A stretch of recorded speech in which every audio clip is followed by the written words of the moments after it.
Hallo, herzlich willkommen endlich mal wieder zurück zum Stream. Gebt mir einen Moment, ich bin gerade, ist ja gut, beschäftigt, weil ich habe hier noch jemanden dabei. Hallo. Die will vielleicht ein bisschen mitstreamen, aber wahrscheinlich eher nicht, weil sie, glaube ich, sich jetzt gar nicht so daran erfreut, dass ich sie jetzt hier so hochhalte. Hi, Brala. Und ich glaube, die will runter. Ja. Ganz losgehen. Bin ich voll mit Katzenhaaren wieder. Gleich für den Anfang. Das ist sehr wunderbar. Gut. Dann war wieder eine ganze Weile her. Einfach weil ich gemerkt habe, einfach nur um es zu erklären mal. Beim letzten Mal habe ich ja gesagt, ich bin aus der Mental Health Break quasi raus. Ich habe ein bisschen Abendprogramm mit Minka, genau. Dass ich eine kleine Pause brauchte. Habe dann gesagt, na, mache ich einen Monat Pause. Und dann nach dem letzten Stream, vor 2 Wochen, habe ich gemerkt, ich glaube, ich brauche ein bisschen mehr Pause. Und genau das habe ich mir dann doch lieber gegönnt. Anstatt mich dann zu zwingen, wäre das ein bisschen besser so gewesen. Und ich hoffe, ich werde jetzt nichts versprechen wollen, ich hoffe, dass es jetzt geht. Dass wir jetzt auch endlich mal dieses Spiel hier durchkriegen. Weil jetzt natürlich durch diese Pause fühlt sich das an, als ob wir an diesem Spiel jetzt, wer weiß, wie viel länger gesessen haben, als wir es eigentlich haben. Weil ich einfach nichts gemacht habe, nicht wahr? Also hoffe ich, dass wir jetzt doch relativ schnell, irgendwie, Abendprogramm mit Tits, Minka und Tits, ja. Dass wir jetzt doch langsam hier mal wirklich vorankommen und das vielleicht auch mal zu Ende bringen, das Ganze hier, weil das ist jetzt, das läuft jetzt hier schon ein bisschen zu lange für meinen Geschmack. Was ich auch gleich sagen kann, die Karte ist hübsch, ne? Diese Weltkarte, oder Weltkarte, Landkarte eher in diesem Fall. Weil wir sind ja nur in einem Land. Wir sind in Ruan und es hieß ja eigentlich, dass, ich habe erstmal nochmal nachgucken müssen, was wir eigentlich als letztes gemacht haben. Wir wissen ja, dass das Waisenhaus abgebrannt ist.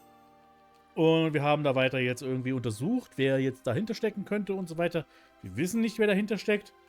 Und Agate hat uns dann gesagt, nee, ich übernehme den Fall. Ihr seid nur ein paar Anfänger, ihr kleinen dummen Bitches. Ich bin der mit dem größten Schwanz hier, also mache ich das. Daher sind wir jetzt aus dem Fall raus und wir müssen unsere eigenen Sache doch dann wieder irgendwie machen. Und es hieß, dass wir an irgendeinem Theaterstück oder sowas teilnehmen sollen. Und bevor wir das machen sollten, sollten wir unsere ganzen Nebenquests erledigen, damit wir dann bereit sind für das Ganze. Und das habe ich auch getan. Ich kann es hier mal zeigen. Sämtliche Nebenquests sind jetzt erledigt. Das habe ich dann noch direkt nach dem letzten Stream sogar gemacht. Also können wir jetzt direkt bei dem Festival hier mithelfen. North of Ruan, turn east at the first fork for the Royal Academy. Und da würde ich sagen, machen wir doch genau das. Und die Royal Academy geht jetzt hier durch diese Vista Forest Road, die wir hier oben sehen. Glaube ich, so war das. Oh, Moment mal, da unten. Ach nee. Das sah gerade aus, als ob da unten ein Fisch irgendwie im Meer schwamm, aber das war einfach nur der durchsichtige Landhai hier. Nicht das Landei, der Landhai.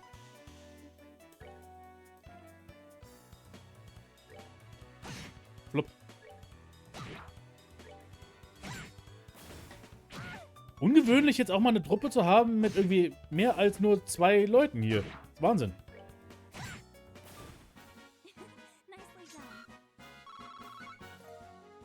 Hatte letztens ein gutes Video zu Worldbuilding und Karten mir angeschaut. Und was eine Karte für den Macher erzählt und wie akkurate Karten mit Grenzlinien eine eher moderne Erfindung sind. Echt? Aber stimmt, wenn ich jetzt so drüber nachdenke, Grenzlinien und so weiter. In alten Karten hat man wirklich generell wenig gesehen. Viele der Sachen, wenn ich jetzt so an Final Fantasy zurückdenke, da gibt es viele, wo dir einfach die Ländergrenzen einfach gar nicht angezeigt werden oder sowas. Wo geht Alexandria los und wo geht Lindblum los? Ich habe keine Ahnung. In dem Fall. Was bist du denn? Du bist ja süß. Guck mal, wie knuffig das... Okay, es ist weniger knuffig, wenn es so reingezoomt ist. Das ist eine Flying Moth. Okay. Ich nehme zurück, was ich gesagt habe, dass es knuffig ist. Das ist jetzt... Cloak and Dagger. Hat man die schon mal angewendet, die Fähigkeit? Oder habe ich die jetzt erst beigeschalten? Als wir offstream waren.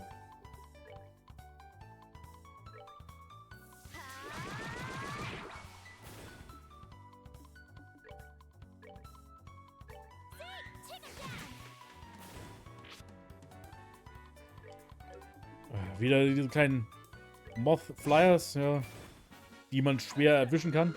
Ui, Level Up. Sehr schön. Das ist eine schöne Hintergrundmusik, muss ich aber sagen. Die hat was.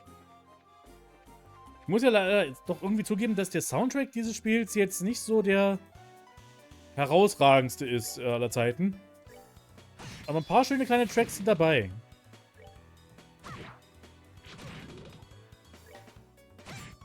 Musstest du mich jetzt unbedingt vergiften?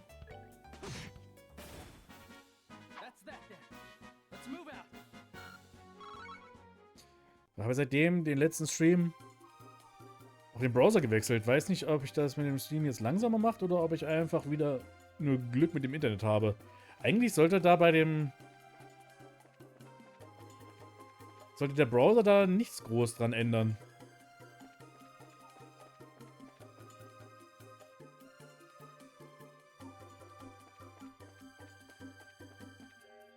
Ah, nee, die 4 wollte ich nicht bekämpfen.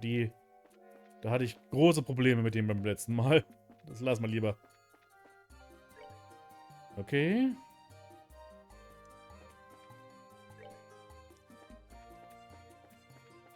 Ja, wieder dieses eklige Vieh.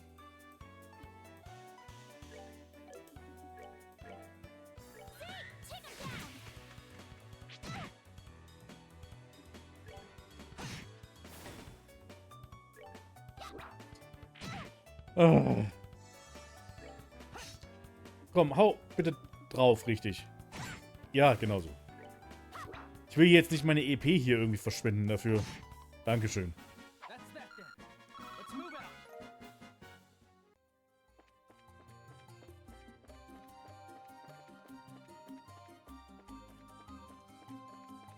Sind wir jetzt richtig? Ja, sind wir. Sehr schön. Janice Royal Academy. Dann bin ich ja mal gespannt. Ein Schulfestival haben wir jetzt vor uns. Das wird ein Spaß. Gab es nicht auch in Cold Steel hatten wir auch ein Schulfestival im ersten Teil, ne? Wow, so this is the Royal Academy? I like it here. It seems so nice and relaxing. Perfect type of environment for studying, I'd say. Haha. Well, everyone's in class at the moment. It'll get pretty noisy if you just wait around a little while. We're having the campus festival soon. Ah, so I guess people are busy preparing for it. Correct. I want to introduce you to the head of the student council, but she's in class. So I'll take you to the dean's office first. Right there. To meet Dean Collins. Ach, okay. Es ist sein Titel, Dean. Ich dachte jetzt, das wäre auch sein Name. Der Dean Collins oder sowas. Nee. He's in charge of the whole academy. His office is on the first floor of the main building to the right. Oh Gott, ich habe überall Katzenhaare hier. Got it. Well, let's go meet the Dean then. Okay. Wie sieht die Karte aus? Wollen wir uns ein bisschen umschauen? Da können wir nicht rein. Ins Auditorium. Ein Auditorium wie jedes andere. Oh, hallo. Okay, hier dürfen wir dann nachher das Theaterstück wahrscheinlich aufführen.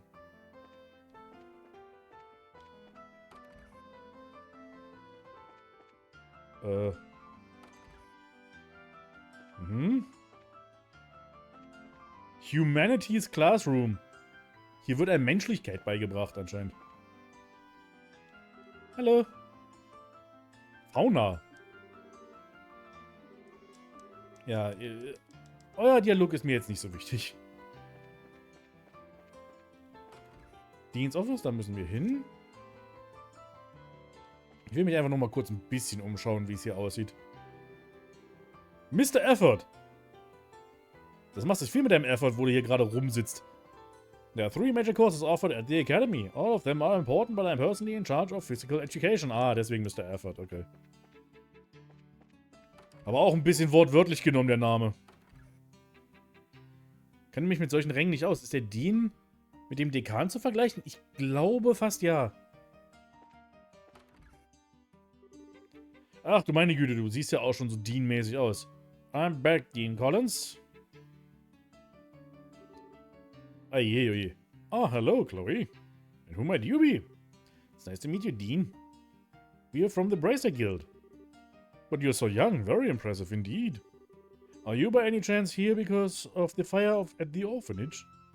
Yes, actually. Explain the situation. I see, that's terrible. I wish I could do something to help. Well, first there's the matter of cheering up the children. Perhaps I could start there. Yes, sir. In that case, I will work on the play with Estelle and Joshua. I think that's a good idea. Estelle and Joshua, I wish you both the best. Do what you can. Yes, sir. To the best of our meager ability. Das ist ja sehr viel Selbstvertrauen von dir, Joshua. Sehr gut. I'm letting the head of the student council handle the matter of the play. Her name is Jill. Sandwich. She can tell you far more about it than I ever could. I'll see about setting up dorm rooms for you. Dorms? Well, the campus festival is almost upon us. I'd imagine that you'll need to rehearse every day for long hours. And if that's the case, you'll need a place to sleep. Will you not? Oh, okay. That would be greatly appreciated. Ja, jetzt immer diese Förmlichkeiten austauschen und Nettigkeiten. Meine Herren. Seems I've lesson. Ja, hast nicht auf die Uhr geguckt oder was? Jetzt hängt mir wieder das Kabel im... Geht doch wieder hier los. So. Why not go and introduce yourself to the president then? Yes, sir. We could go to the student council next room. Room next. It's to the right of the main building, on the second floor of the clubhouse. Meine Güte. Okay, let's go.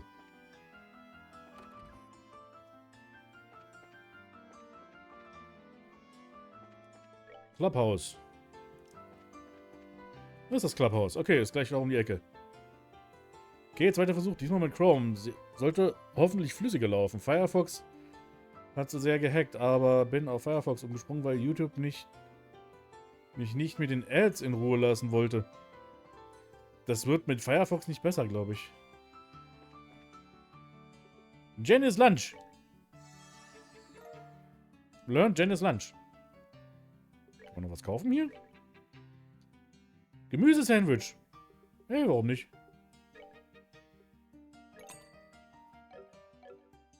Ah, ich habe auch gerade gesehen, durch meine ganzen Nebenquests habe ich jetzt übel viel Geld. Ich habe fast 30.000 Mirror hier an meiner Tasche. Meine Herren. Mickey. Und dann schon endlich besser zu laufen. Okay. Es kann natürlich durchaus sein, dass Firefox einfach mehr Arbeitsspeicher benötigt als Chrome. Ich glaube, das war so. Und deswegen auch der Stream dann ein bisschen schlecht läuft. Fühlst du dich wieder für Streams gewappnet? Das werde ich jetzt sehen. Also es fühlt sich bis jetzt ganz gut an. Student Council Room, da müssen wir hin. Girls Locker Room, Boys Locker Room. So busy. The budgets for all the concession stands have been checked over. No problems with sending out the invitations. Hallo Hans. Now all that's left is the play. If we can't find anyone to fill the last 2 roles, the only option might be for us to fill them in ourselves. Oh no, there's no way you're acting in the play. The horrors I witnessed when we first tried those costumes on are going to haunt me for the rest of my life. Okay, da will ich jetzt gar nicht wissen, was da genau passiert ist, weil das klingt wirklich so nach... Er hat die Hose vergessen. Oder so. Don't remind me, I never want to wear anything like that ever again. Ach du Scheiße, es wird tatsächlich sowas. Hans hat eine Wurst gespielt. Oder mit seiner Wurst gespielt auf der Bühne in den komischen Klamotten oder so. I'm back, Jill. Hallo, Hans.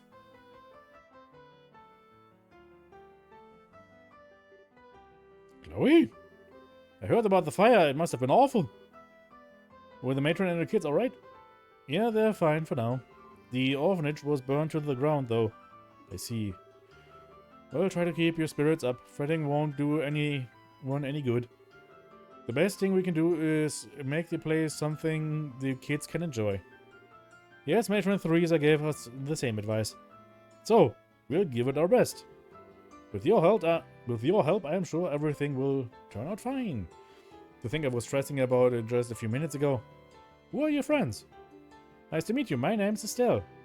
I'm Joshua. It's a pleasure to make your acquaintance. So, you must be the ones Chloe spoke of before. Aha! I told you I'd bring them here. They'll be helping too. Oh, that's a relief. I'm glad to meet both of you. I'm Jill Ridonor. Ridonor? Frag mich nicht. I'm the head of the Student Council. Okay. Wo ist dann der Körper des Student Councils? I'll be directing the play. I'm the Vice President Hans. It's nice to meet you both. Likewise, blah blah. You know... What? With bracers here, maybe we can incorporate stunts. Are you any good with the sword, Estelle? Ist Jill die Tor dieser Schule dann? Ja, so ziemlich. Well, my father mainly trained me on the staff, but I'm not hopeless at least. Okay, then that settles it. You'll have a big sword fight with Chloe. Whoa, whoa, whoa, whoa, a sword fight? She means in the play, of course. There's a duel between the two knights at the climax of the play. It's a really powerful scene, perfect for the final act. We don't have any girls who can use a sword well enough to compete with Chloe, much less make it look good. She beat every guy in the fencing tournament and took the top spot. Oh, wow. She actually beat out Hans in the final match. Thanks for reminding me, Jill. It's not that I'm no good, it's just that Chloe is way better. I'm still only an amateur. Sie ist immer noch verdächtig, die Chloe, ne? Also, was Chloe jetzt eigentlich, wer das eigentlich ist, das müssen wir noch rausfinden. I don't think I'd be any match for a professional like Estelle. Die doch gerade selber gesagt hat, dass sie eigentlich gar nicht so richtig mit dem Schwert umgehen kann. Sie ist eher eine Stabkämpferin. And again with the modesty. But hey, if you need my help, I'm your girl. We can do it, Chloe. I'm sure we can. Thank you. You know, a duel between two female knights ought to be pretty unique. Ja, und aufregend. Für Jungs wie dich wahrscheinlich. Female Knights? They're going to be playing the two male knights. Huh? But that leaves us without a role for Joshua. Oh my, whatever shall we do? He deserves to play a crucial role in this. Yes, a crucial role. I think we may have just a part for him. Er muss die Prinzessin oder sowas spielen. Oder? What kind of play is this exactly? It's called Madrigal of the White Magnolia. It's a famous story set in a time where there are nobles and commoners. Ja, das ist so ungewöhnlich in dieser Welt. The princess is courted by both a knight of royal blood and a commoner. Ach, ja, Tatsache, er muss wirklich die Prinzessin spielen. Ach, das ist ja schön. In spite of their different social classes, the three have been friends since childhood. As you can imagine, this leads to complications between the nobles and the commoners. And there's a great happy ending to the whole thing. Die Prinzessin kriegt beide Jungs. Holy for the win. Ach ja, stimmt. In Theater, sowohl in alten Britannien und Japan, wurden gerne Stücke mit Male-Only-Schauspielern gefüllt. Inklusive die weiblichen Rollen. Nur hier ist jetzt alles irgendwie umgedreht. Einfach. Hey, that sounds like fun. So then, why are the girls playing the guy roles? It's just something to make the production more interesting this time. Having guys and girls switch roles, that is. Really? Well, and the teachers are okay with this? End sexual discrimination. Be free of gender roles. Based tits? Quasi.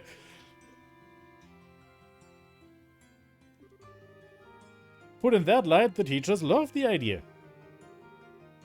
Personally, I just thought people would get a kick out of it.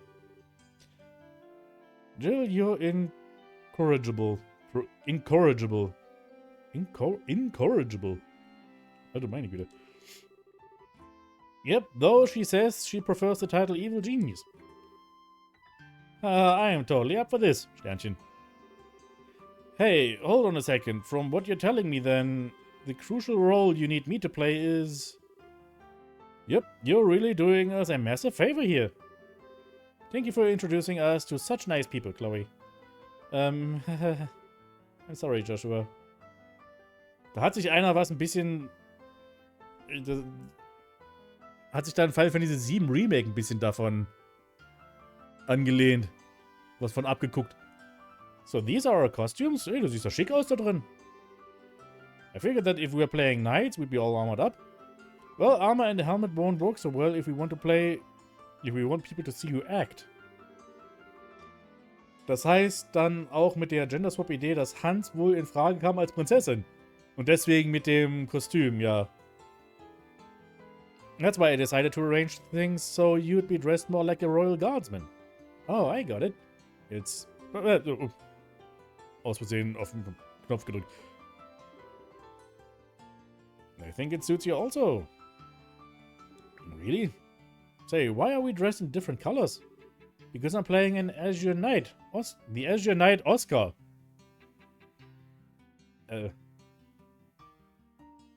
Charaktere sollten öfters Hüte tragen. Das kommt drauf an. Es gibt viele, denen Hut nicht stehen würde, glaube ich. The Azure Knight Oscar.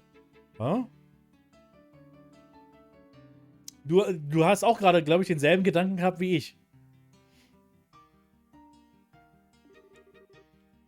You're playing the Ruby Knight, Julius. It makes the play more colorful. Oh, okay then. So what about Joshua? The object of your affection is the fair Princess Cecilia. Come on, Princess, this way. Wait, I'm not in the moment yet. Whoa!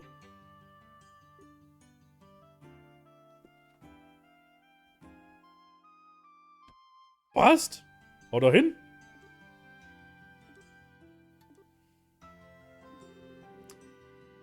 If you're going to say something, say it. Don't leave me in suspense. Well, how should I put it? I think it looks perfect. I'm shocked. You look beautiful. Indeed, such poise. Ich glaube, die gibt es tatsächlich auch ohne Ende. Also ich habe davon schon gehört, dass er irgendwann hier so eine Crossdressing-Szene geben wird mit Joshua. Ich habe aber nicht gewusst, wann die kommt oder sowas. Ich habe es auch vergessen, aber ich glaube, es gibt tatsächlich sehr einiges an Fanfictions darüber. Warum auch nicht? Ich meine, ist ja fast so, als ob sie das wollen hier gerade. Why, if I didn't know what's really going on under there, I'd be smitten at you at the very sight of you. Well, thank you for being so honest about it, at least. I'm not so thrilled, but... Kann man davon bitte einen Screenshot machen, wie Jill gerade guckt? Das ist genau der richtige Ausdruck, den man da gerade dafür haben könnte, für Jill. This is just as I'd hoped. I think everyone will be pretty pleased with the casting. Come on, everyone, let's remember this play. Let's make this play one to remember. Uhu. Schnief.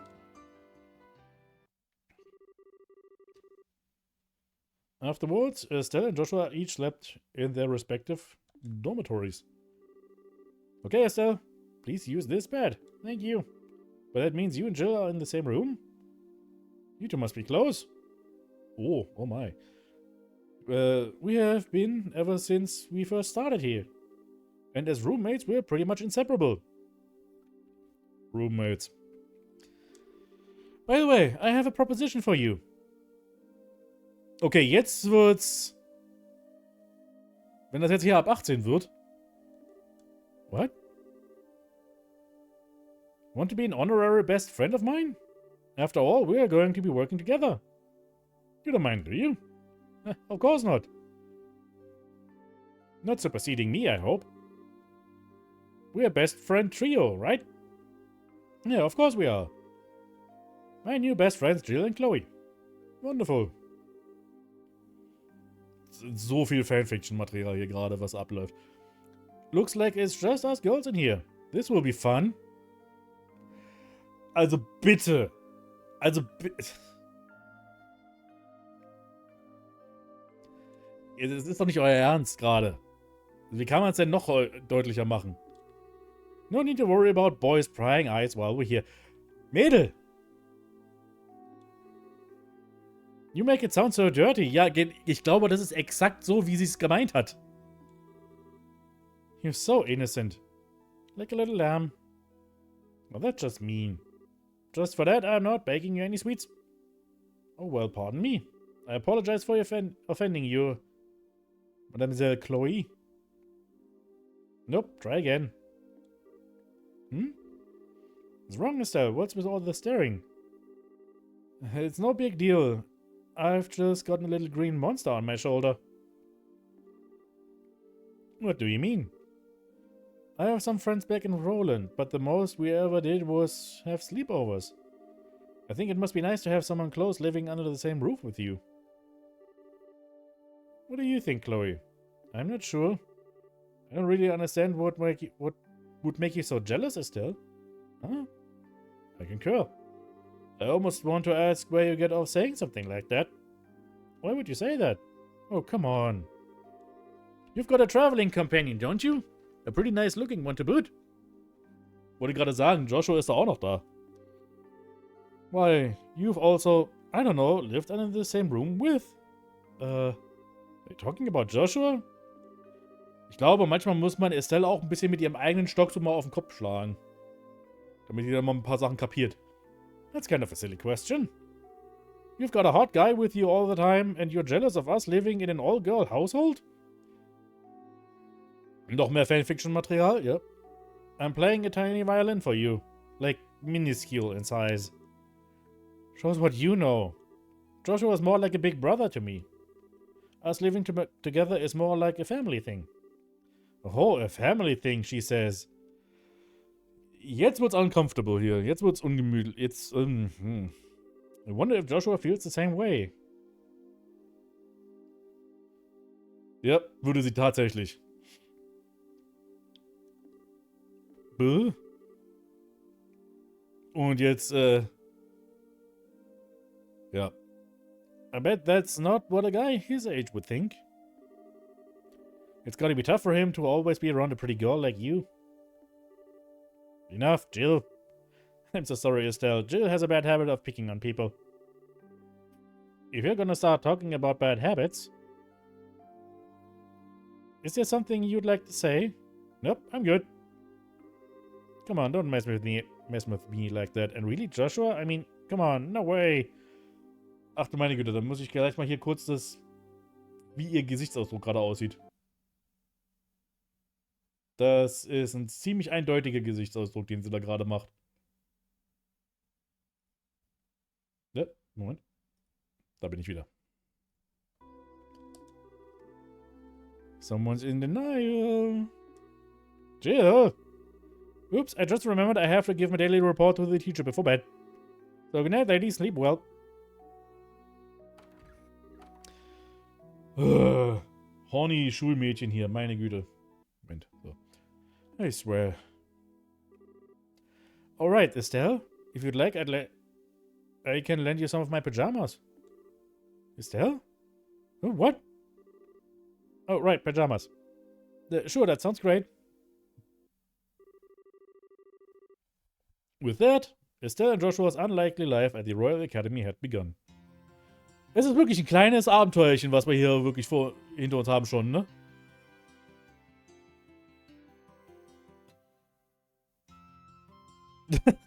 Und beide gehen wieder pennen.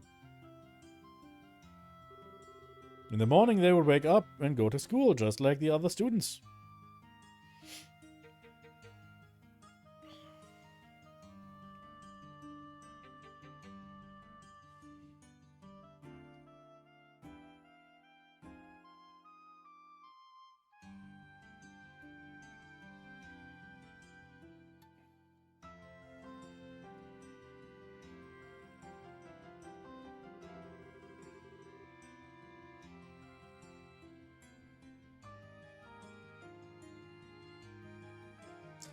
Ja, es ist anscheinend auch wirklich so ein Ding in Japan, dass das wirklich so etwas weiter verbreitet ist irgendwie.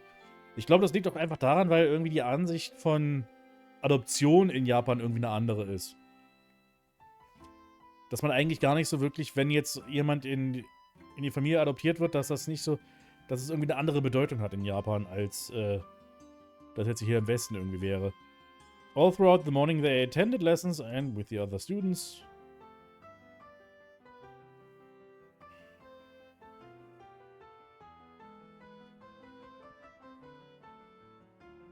Katze guckt mich hier an wie... Was gibt's denn? Na, okay. Die macht ihr Ding. As the day wore on, lunch was enjoyed by all a pleasant, silly conversation, mostly revolving around how Joshua might look in heels.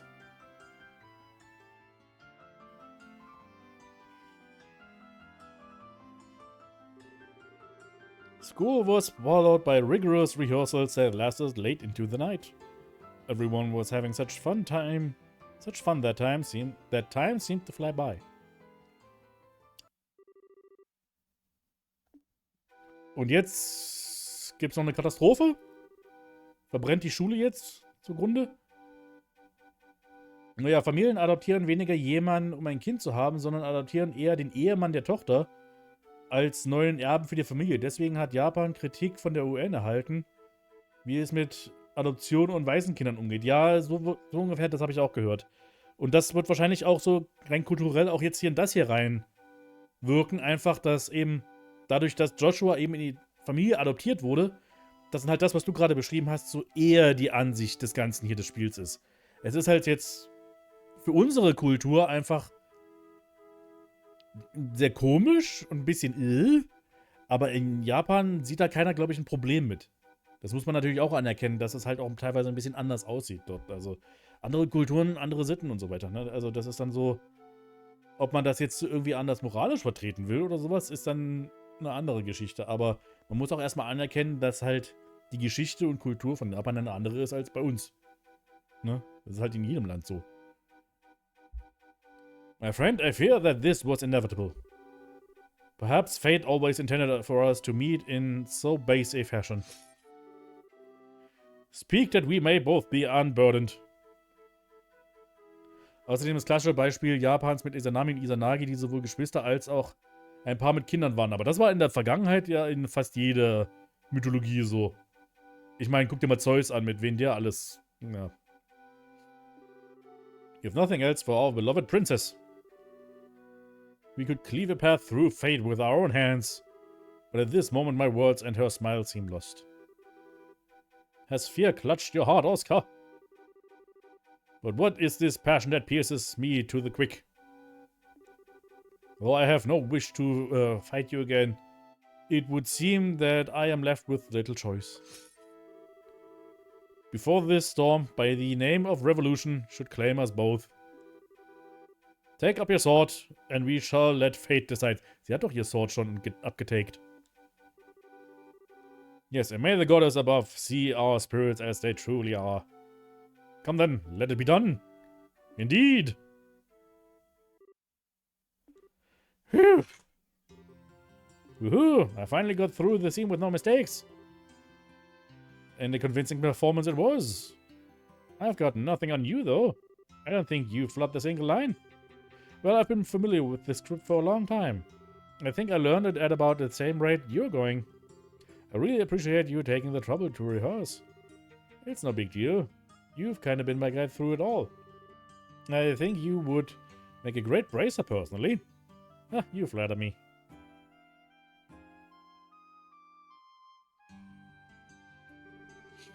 We finally do this for real tomorrow. I hope Matron Theresa and the children will enjoy it. Während der Aufführung wird doch das gesamte Ding hier in Flammen aufgehen oder irgendwas wird doch noch passieren. They really mean a lot to you, don't they? They're like your family. I'm sorry, did I say something wrong? No, you're exactly right. They're the ones who taught me the real value of family. Both of my parents died shortly after I was born. Oh je, jetzt kommen gleich die Traumata hier hoch. What? I was left in the care of an affluent relative. I never wanted for anything. But I really had no idea what having a family was like. Schluck Wasser trinken.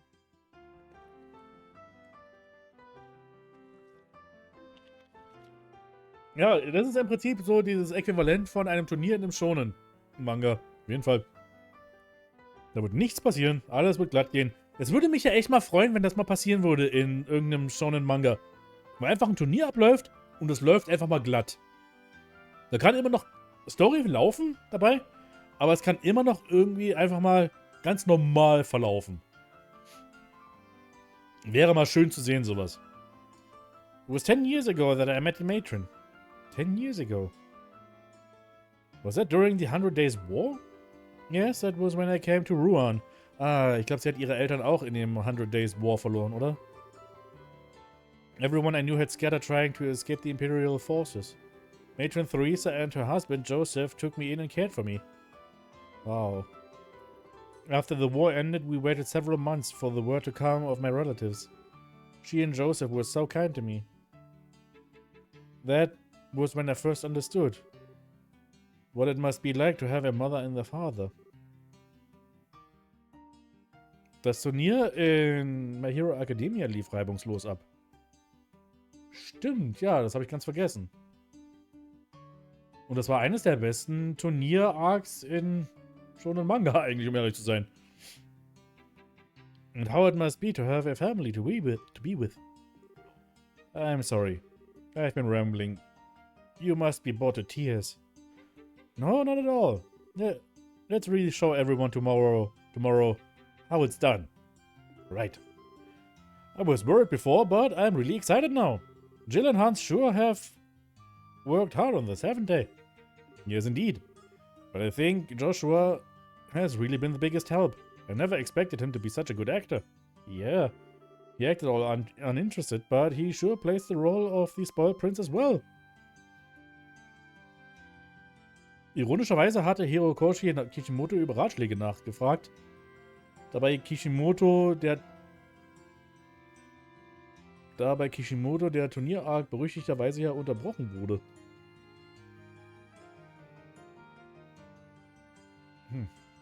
Daran erinnere ich mich gar nicht. Mensch, das ist so lange her. Ja, hier acted all in. Ja. Minka ist im Hintergrund? Die sitzt hinterm Fernseher. Die ist hinter... Und welch? Ja, die ist gerade hier hinter meinem Fernseher hochgesprungen. Geh da weg von dem Fernseher. Das ist gefährlich. Das ist Strom.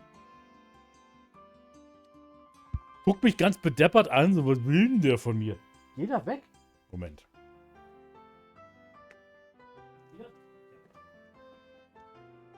Kann doch nicht da hinten an den Steckdosen rumhängen. Kriegt noch einen Schlag. He definitely nailed the mannerisms. I've seen professionals turn in worse performances. Does he have any experience in theater? I don't really know much about his life before I met him. Whatever went on back then, he's never wanted to talk about it. Oh. I'm sorry, I didn't mean to pry. Don't sweat it. He's always been the type to be good at whatever he does. Foreshadowing, ja, was wohl seine Vergangenheit ist, ne? Das wissen wir immer noch nicht. Aber wir wissen, dass da irgendwas war. He's always calm and collected. Sometimes he gets flustered though. And that's when he's really cute. Hehe. What?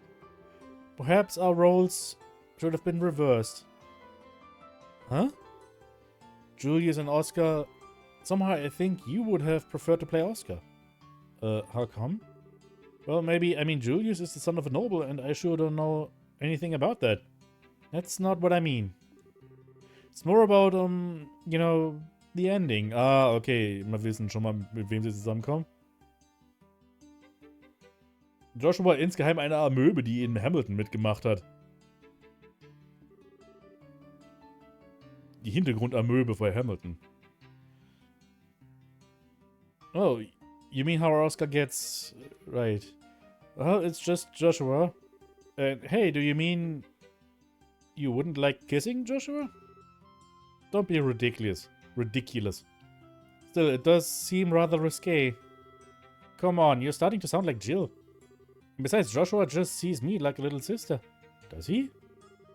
He's always treated me like a little kid, especially with my dad around. It drives me nuts.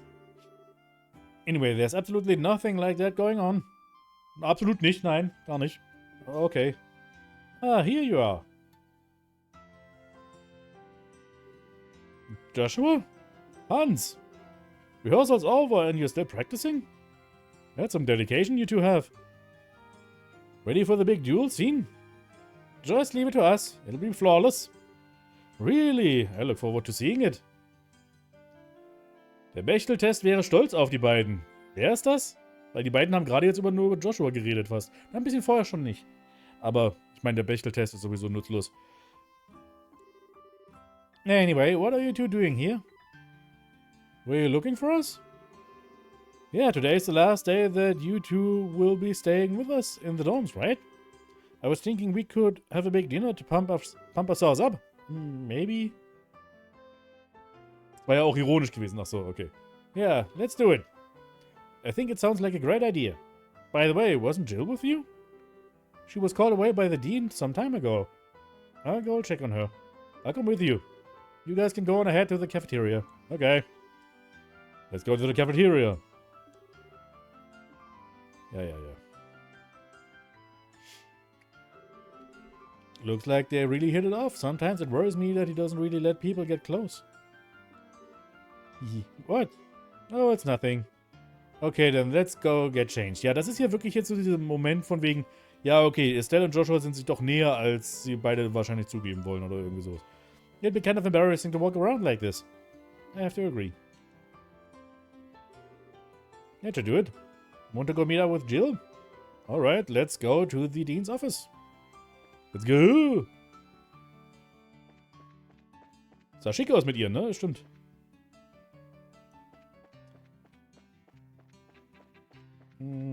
Schoolhouse. Ach nee, sie war ja beim Dean, ne? Hieß es ja.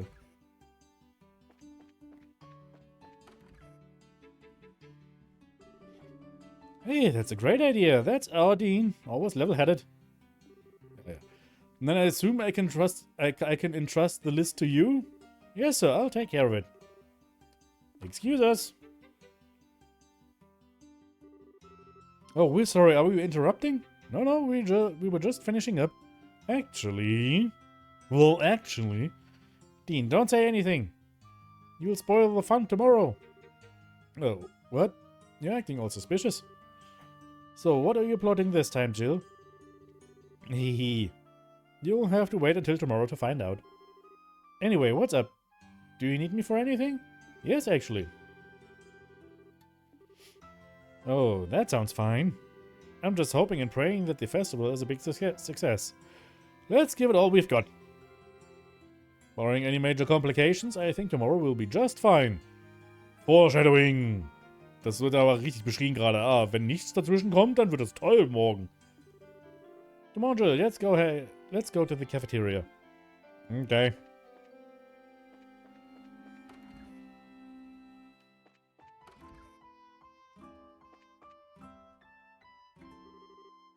Hey, we're here. Thank you, Jill. Wahrscheinlich tritt Godzilla auf das Schulgelände. Ja, die hatten bestimmt genug Geld, um sich für eine Godzilla-Lizenz, definitiv. Hey, we've been waiting for you. Now are you ready to order some food? Order some food? Oh man, my stomach cries out for nourishment. Finishing up the play and having run hither and yon.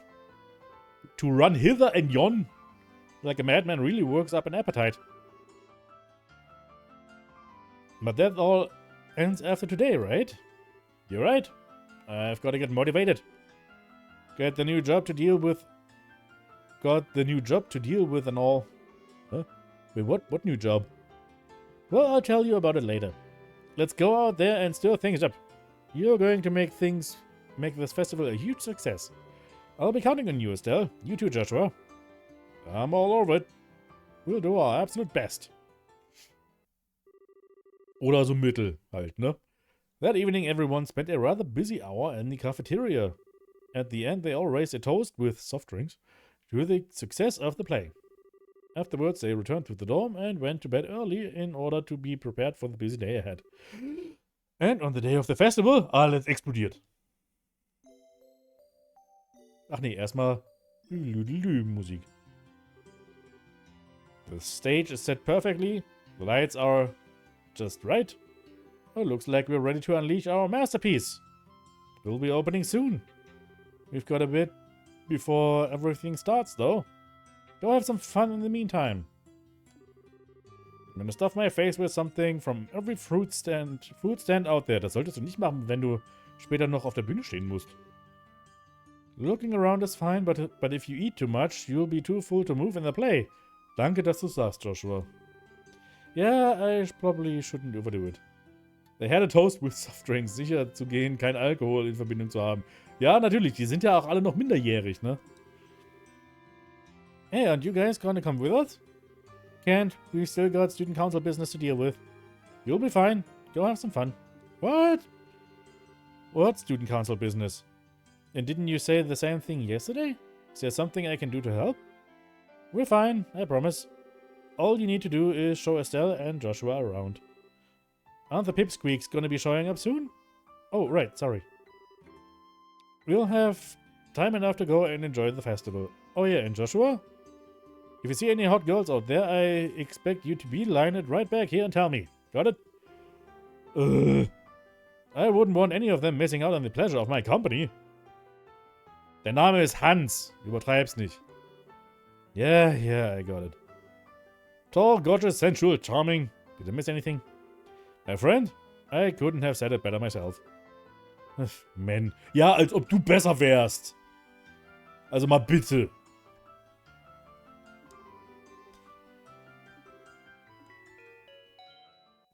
Oh. The time you have been waiting for has finally arrived. The 52nd Janus Royal Academy Campus Festival has begun.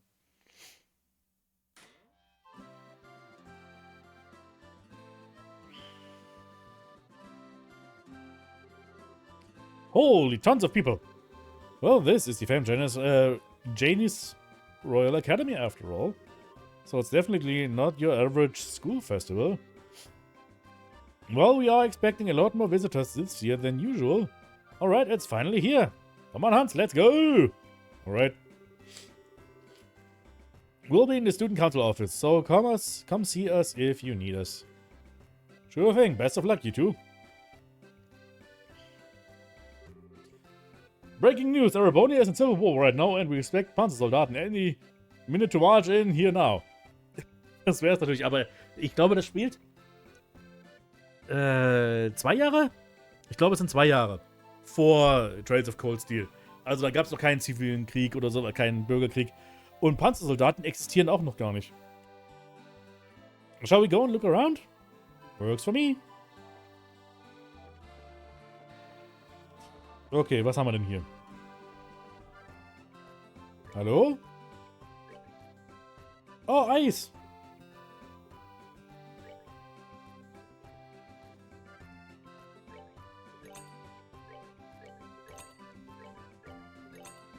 Kaffee-Eis, Orangeneis und Apfeleis. Eis geht immer, ja. Definitiv. Popcorn? Oh, Popcorn. Holy Popcorn. Heiliges Popcorn. The epitome of... The epitome. The epitome. The epitome of crunchiness. A wholly natural snack. Oh, das erhöht meine Bewegungsreichweite um 2. Da nehme ich ein paar von mit. Ich mag ja Popcorn sehr gerne. Großer Fan von Popcorn. Restores. Oh, die Jelly Beans, ja. Sorry, davon muss ich mehr mitnehmen, weil einfach alles, was irgendwie CP erhöht, ist in diesem Spiel wirklich nützlich und wertvoll. Ist das ein Kuchen? Ach, Crepe. Okay, Crepe sind auch was Feines. Was mögt ihr lieber? Süße Crepe oder herzhafte Crepe? Ich bin ja der herzhafte Typ persönlich eher.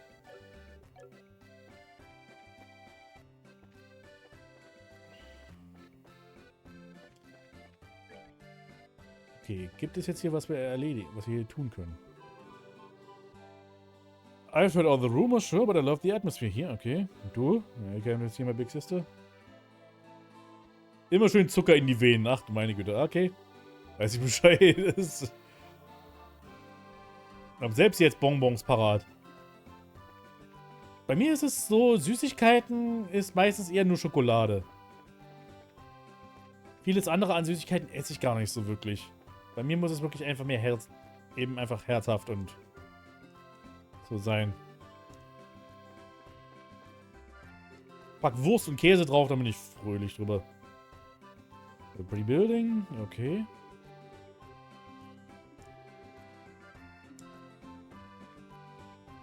Go Dormitory. Was gibt es denn hier, was wir uns hier anschauen können? Gibt es hier überhaupt irgendwas? Auditorium gibt es nicht. Im Schulhaus vielleicht irgendwas? Ah, okay, schauen wir mal.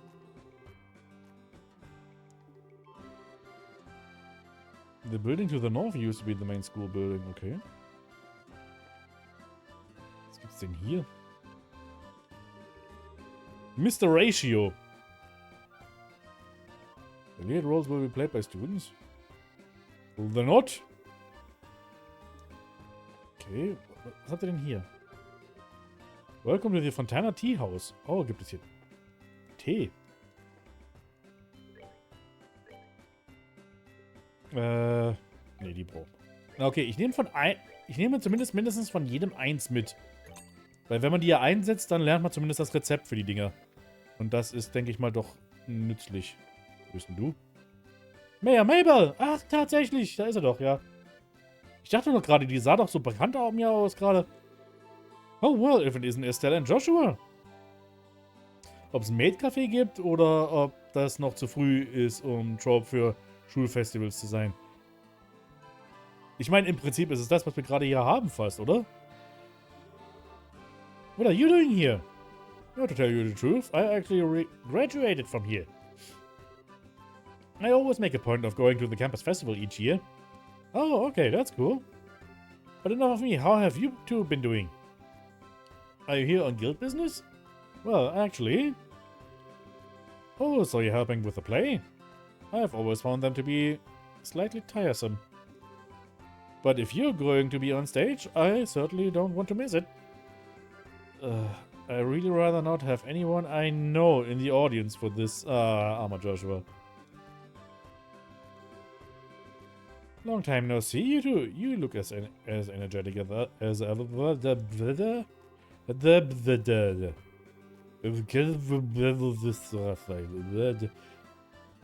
Isn't this a cute outfit? Ja, die müssen ja auch, wo du sagtest, in Maid-Outfit. Also, I'm kind of embarrassed to be dressed like this, but it is for the festival. Also, ja doch, es ist genau das eigentlich, was du ansprachst. Immer schön den Tropes folgen, gerade hier in Trails, das haben wir ja schon mitgekriegt. Oh, meine Nase. Hm? Wer bist du? Nee, das ist Dean Collins. Mayor Delmore. How much has changed? Ach, Mayor Delmore, natürlich, der ist ja auch da. Stimmt ja. Den habe ich ganz vergessen mit seinem tollen Schnurrbart, der ihn überhaupt nicht verdächtig aussehen lässt.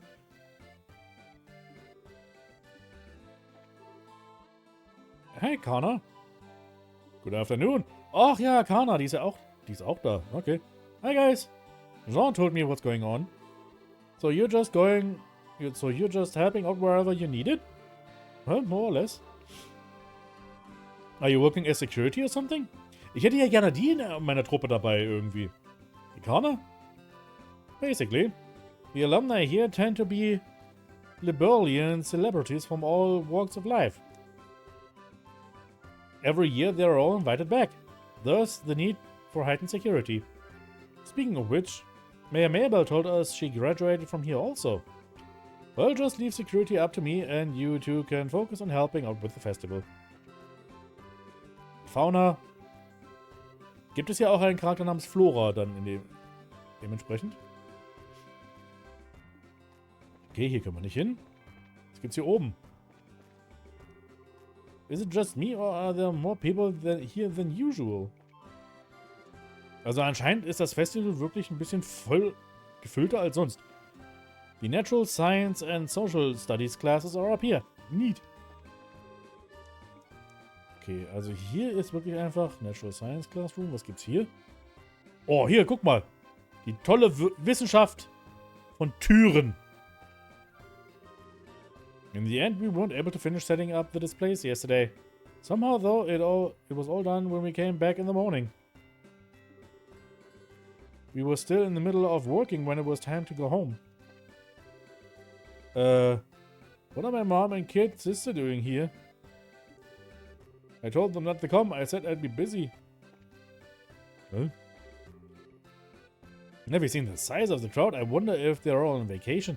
Also ja, es ist wirklich so, hier alle sind verwundert, dass richtig hier was los ist diesmal. I took the day off to work to see how my son has matured.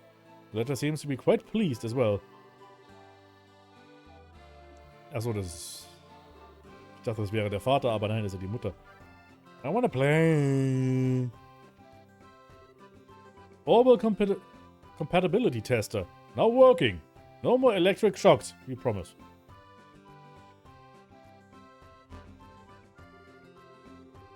Tolles Emoji, einfach. So. Begin test? Ja. Whose profile will you input? Estelle. Estelle Bright. 8.7. 11.86.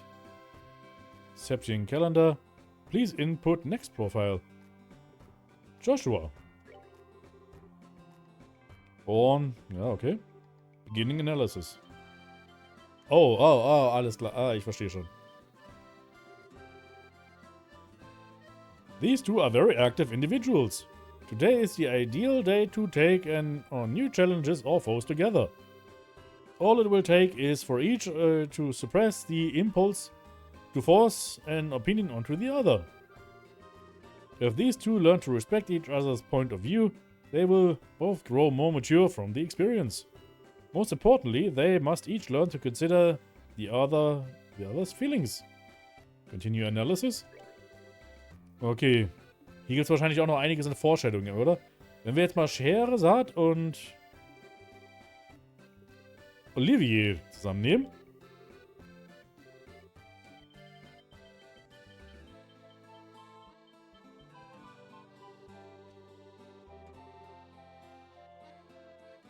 Though these two are in each other's company today, there seems to be a distinct awkwardness between them. A secret will be revealed, and if one lies, it will sow the seeds of distrust in the other. If they cannot find their common ground, conversation between them will do no good. Today is the day, either for compromise or for giving up altogether. Das habe ich nicht erwartet, dass da so eine Analyse da rauskommt. Only time and distance will likely heal the damage done. Chloe und Estelle?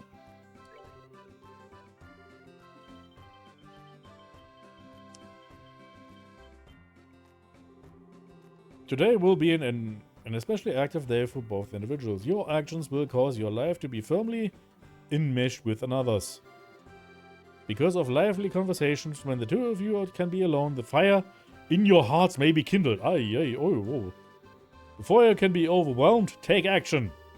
Your common goals and interests will carry your relationship further than it has ever been. Okay, eindeutig, wer eigentlich hier das wahre Pärchen ist in dem Spiel.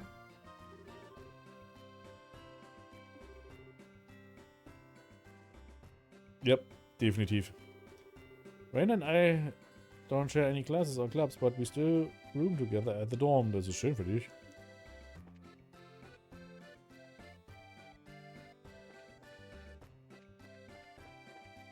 Was ist hier?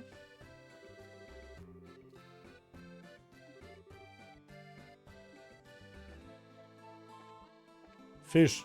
Ein Fisch. Ah, du bist auch hier.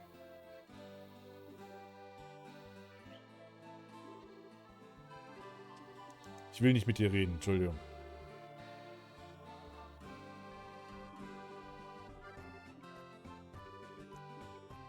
Jetzt ist aber natürlich die große Frage jetzt, was machen wir hier eigentlich?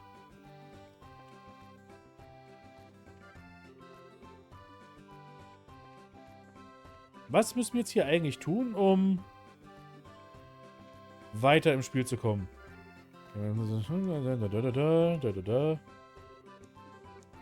Der Typ heißt Logic.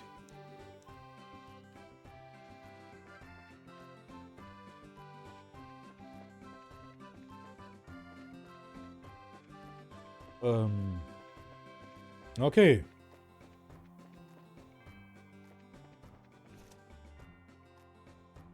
Hier dürfen wir eigentlich nicht hin, aber wir sind trotzdem da. Im Clubhaus. Ist hier irgendwas los? Sieht mir eigentlich nicht so danach aus. Edel ist hier. Und Cigaro. Wer bist du? Oh, fuck, du bist auch hier. Und ich glaube, jetzt haben wir wirklich den wichtigen Charakter gefunden.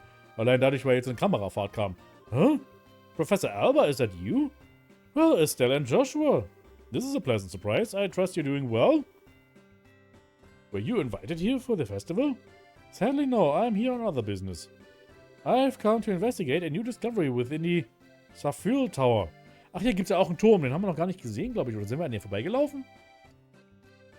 Der überhaupt nicht suspekte Typ. Genau der. I was hoping that the Academy would provide me with some useful materials.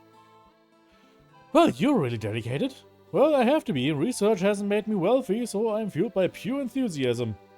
On a related note, the Academy's curriculum is divided into a few courses, isn't it?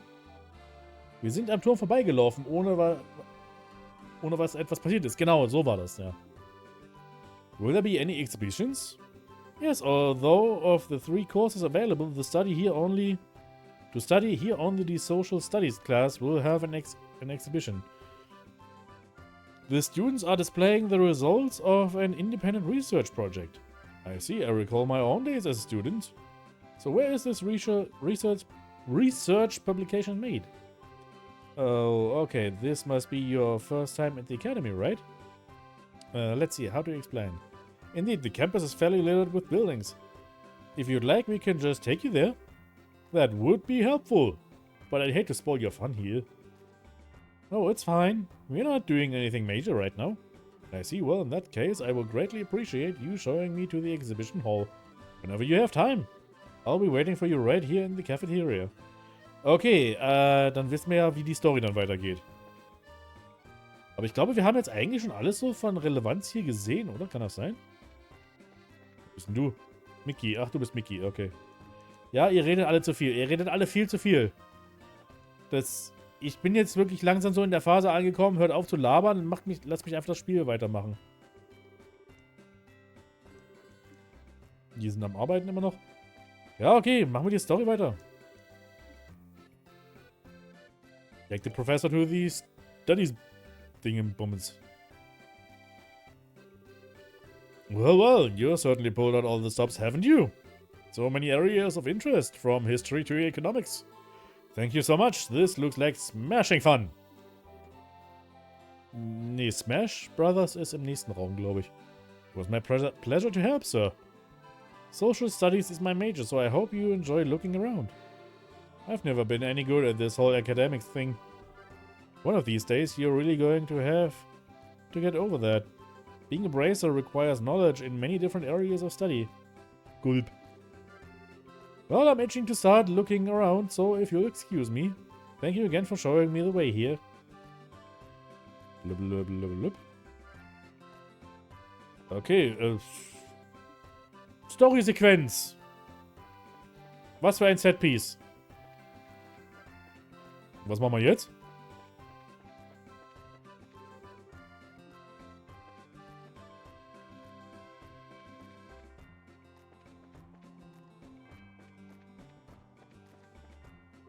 Oh, okay. Einfach weiterlaufen. Passt. Miss Chloe! Miss Chloe! Ach, guck mal, wer da ist. Oh, you're all here. Hey, kiddos, glad you could make it. Are you having fun? Yeah, it's awesome. I had so much candy I puked. Knuffig. I told you not to be such a pig. Is Matron Theresa with you? Yeah, she's talking to those people over there. Here she is. Good afternoon, all. Matron Theresa. Good afternoon, Matron. Thank you very much for inviting us here today. The children and I have enjoyed it greatly. Hey, Miss Chloe. When's your play thingy supposed to start? We've all been looking forward to it, Sternchen. I see. Well, you'll have to wait just a little bit longer. Did you know that both Estelle and Joshua are going to be in the play with me? Die Kinder bringen Unglück. Ohne die wäre das Waisenhaus nicht in Brand gesteckt worden. Ohne die wäre das Waisenhaus nicht mal ein Waisenhaus, wäre einfach nur ein Haus. Really? That's going to be so cool. What part are you going to play, Mr. Joshua? Well, how to put this? You'll just have to wait and see, won't you? Oh, by the way, are you guys still staying in Minoria? Yes, through the continued goodwill of the innkeepers. That said, however... Hey guys, do you want to see the costumes that'll be used in the play? There are pretty dresses and suits of armor. Pretty dresses? Suits of armor? Oh, I guess I have your attention. I'll give you an exclusive sneak peek at them before the play even starts. Yay! I'll be backstage. Come when you are ready. Okay, now follow me.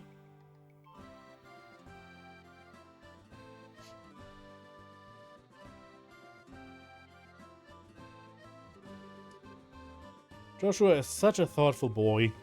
I didn't want to speak of this in front of the children. You mean... Yeah, I have chosen to accept the mayor's offer. We will impose upon the Minorians no longer. I will tell the children today after the festival. I see. That's sad, but I suppose you have no choice. Please don't look at me so. Gransell is easily reachable by airship. Moreover, I can look for work while I'm there. If I save enough Mira, I'll be able to rebuild the orphanage someday.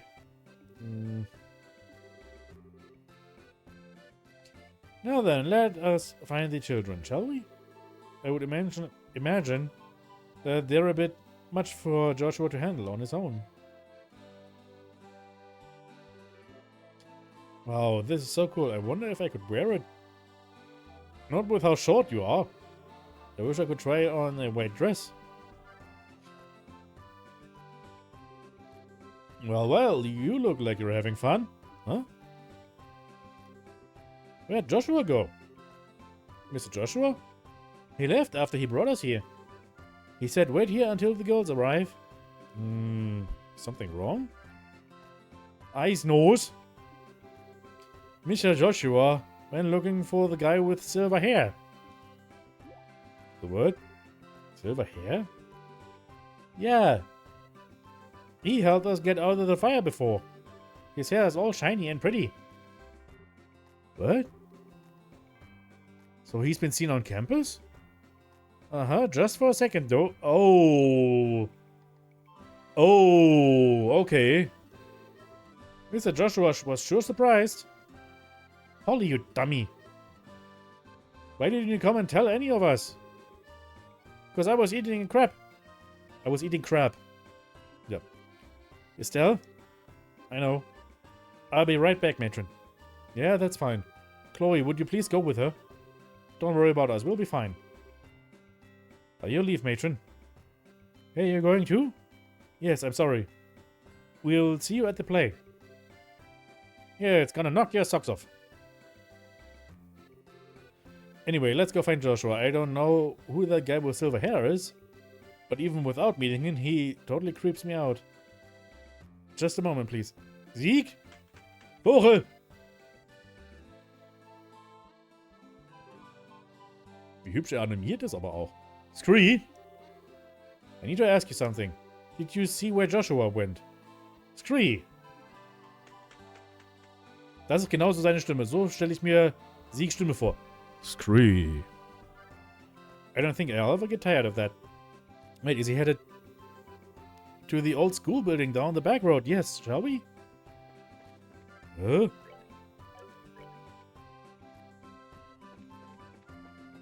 Old school building? This here? Nee. Ah, Backroad. Hier drüben. Okay. Da habe ich gar nicht auf die Karte geachtet. Oh, Jetzt hat es gerade ein bisschen geruckelt. Keine Ahnung warum. Aber es hat geruckelt. Oh, das ist ein unglaublich notwendiger Screen hier. Guckt euch das mal an.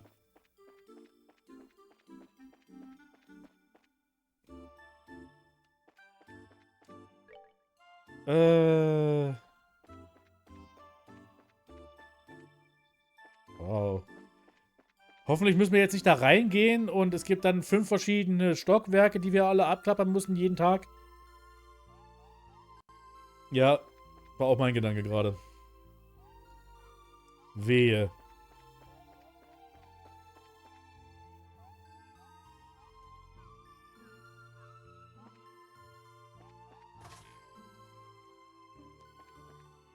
Hoffen wir darauf, dass es jetzt nichts Schlimmes hier passiert.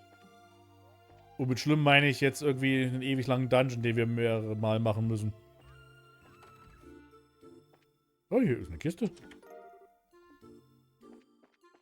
Sieht mir aber eher aus, als wäre hier einfach nichts los einfach. Also ich meine mal jetzt mal so ohne Scheiß, dieses alte Schulgebäude hätte man noch weiter irgendwie nutzen können. Warum lässt man das so abranzen hier? Sieht doch alles irgendwie aus wie... Oh.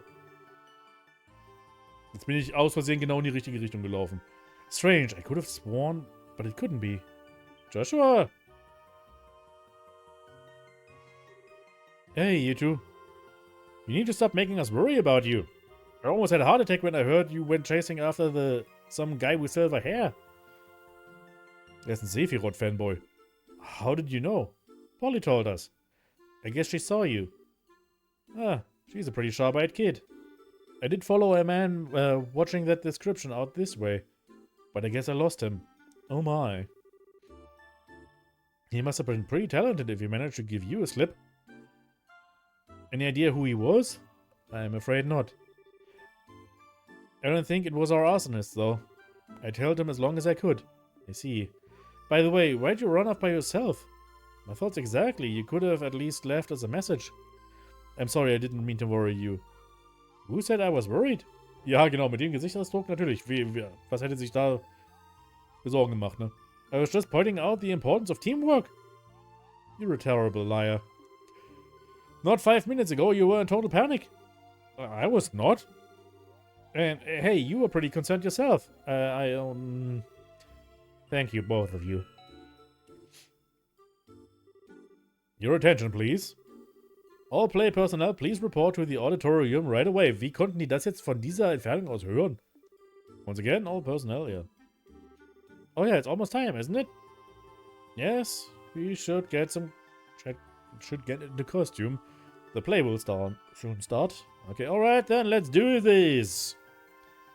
Oh, what about that guy with the silver hair? I suppose that all we can do is let Kana know and warn her to keep an eye out. Ich hätte mich eigentlich gerne noch weiter hier umgesehen, aber mir wurde es nicht gewährt. The tree then spoke to Kana. Yeah. 30 minutes later. Ah, meine Nase schon wieder. Ich verstehe es nicht. Jedes Mal, wenn ich anfange zu streamen, fängt an, meine Nase zu jucken. Als ob ich irgendwie durch das Stream nervös bin und deswegen meine Nase juckt. Look at all the people. Okay, now I'm getting kind of nervous. You'll be fine, Estelle. This is what all the rehearsals were for. Besides, once we start up, you'll forget they're even there. You're the type who can only focus on one thing at a time, anyway. Just one thing at a time, huh? Das können Menschen generell nur. Diese Idee von Multitasking und auch diese Geschichte, das hört man vielleicht immer mal, dass Frauen multitasken können und Männer nicht. Das stimmt nicht. Menschen können nicht multitasken. Man kann sich immer nur auf eine Sache konzentrieren und dann einfach mal schnell hin und her switchen. Aber gleichzeitig sich auf 2 Sachen konzentrieren, ist einem Menschen nicht möglich. Well, I guess I'll just focus on the boy in the dress then. That'll be easy. Okay. You two can have your little spat another time. Ahem. This year's campus festival is already a big success. Though we have many esteemed individuals here, such as the Duke and the Mayor, we can't afford to be intimidated. Okay, ich kann sowohl Bonbons essen und dir beim Stream zusehen. Ja, da konzentrierst du dich eher auf den Stream und Bonbons dann mal kurz, während du dich auf das Bonbon-Essen konzentrierst, ganz kurz, konzentrierst du dich auf das Bonbon-Essen und nicht auf den Stream. Und dann in dem Moment, wo du das Bonbon gegessen hast, läuft das Bonbon-Essen automatisch ab und dann konzentrierst du dich wieder auf den Stream. Hin und her wechseln, ganz fix, das ist möglich, absolut.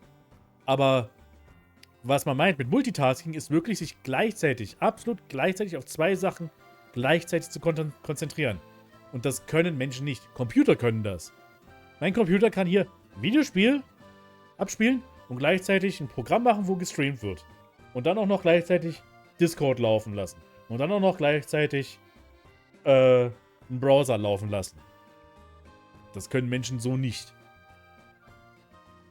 Es muss immer irgendwas, wenn man sich auf was konzentriert, wenn zwei Sachen gleichzeitig sind, läuft immer eines davon so ein bisschen im Hintergrund mehr. So, just remember our number one rule and you'll be fine. If you're gonna puke, do it off stage. We've done a good job of keeping the festival lively so far. Now let's close it out with a real bang. Aber hoffentlich nicht auf der Bühne. Und da wird noch jemand rasiert?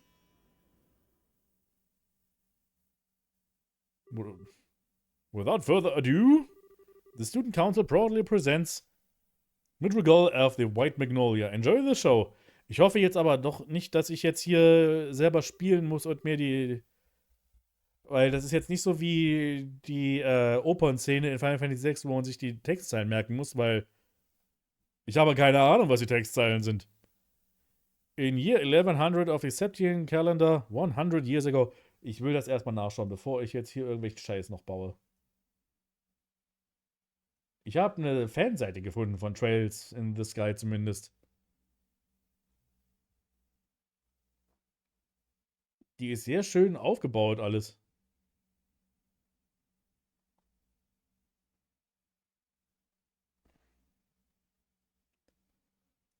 Festival Help.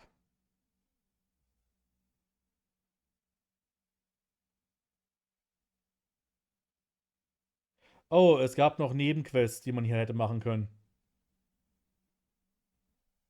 Na, was soll's.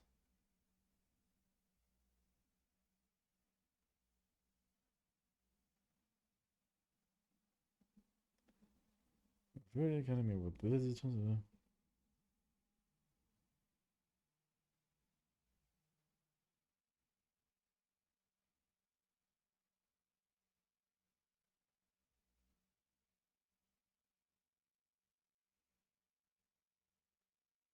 Ja, okay.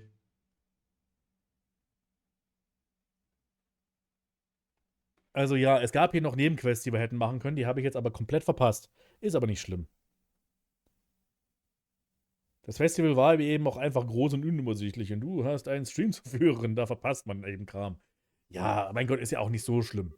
Mein Gott, ich habe auch gesehen, das Einzige war, dass man irgendwie Monster in dem alten Schulhaus erledigen muss und irgendwelche und Dekorationen aufbauen muss und bläh. Mein Gott. Le Beurre was still a land of nobles and aristocrats. But commoners too held some power and they were prodigious traders that grew more influential with each passing year. During this period, there was such friction between the classes and the nobles and commoners clashed often. As time went on, these clashes intensified. Ist ja fast so wie die Geschichte von Erebonia. The intercession of the royal family and the church failed to end their squabbling. Squabble. The stage was set for a final conflict. A year had passed since illness stole the king from his people. Our tale begins on an early spring evening in the rooftop garden of Grandsill Castle. Okay, jetzt Joshua macht eine weiblichste Performance ever. The street light shines on everyone, each bright with their own happiness. And in spite of that,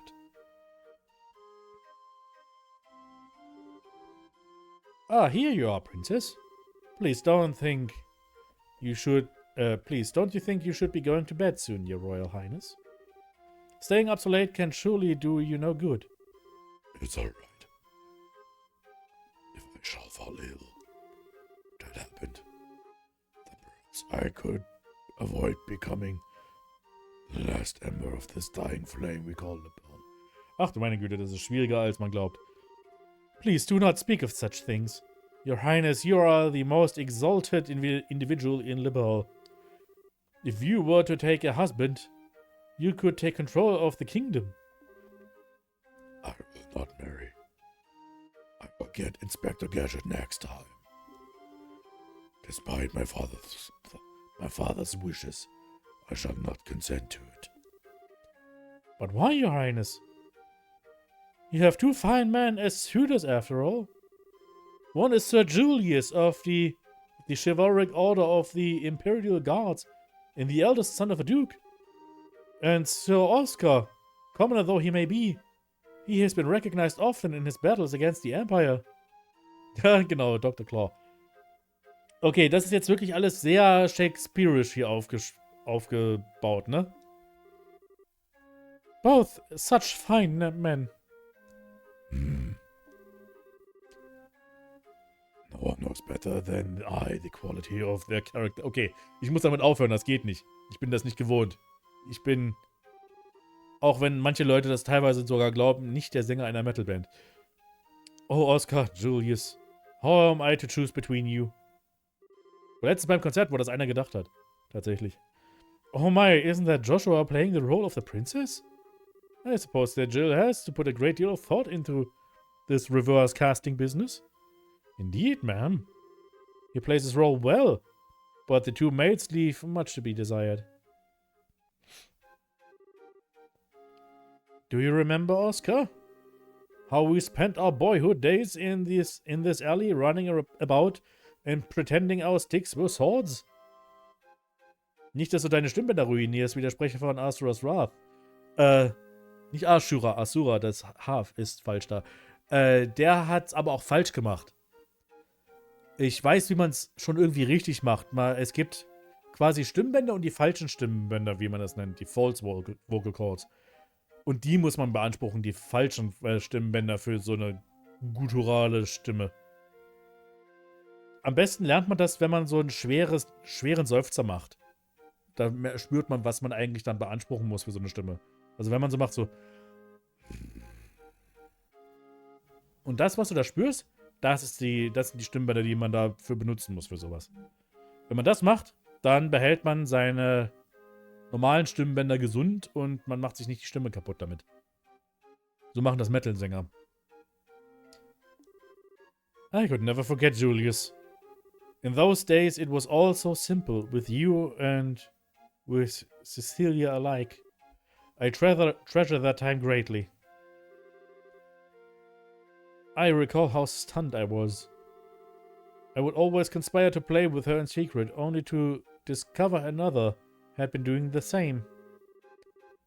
She was as lovely as the sight of the falling petals in spring. Indeed, fair Celica was like unto our very own sun. But her light would dim with each day that passed, the nobles and the commoners. The fury of that conflict could never have been avoided. The princess's grief is easily understandable. Cruel fate mocks us so, for it is our very existence that has brought her such sorrow. Wow, they're so cool. I hate to say it, but the guy kind of looks cuter than the girls. Hush now, watch the show. Know this, Julius. The commoner's impudence can be tolerated no longer. If they should forget their place and no longer view us as their superiors, Liberal's power structure would surely fall into ruin. If I may, Father, it has been roughly 10 years since the Eastern Republic was founded. Perhaps the eventual seizing of power by the common people is inevitable in any state. Auch wie der Schöne aus dem Stuhl gesprungen ist. Speak not of such repulsive events. Schubs. What is freedom? Why is freedom? What is equality? What is anything if commoners and nobles alike should cast all tradition aside? Blah. Better we should fall to our knees before the Empire's military and concede to their will. Father! Oh, that's a damn fine duke up there. Jetzt ist er auch noch besoffen.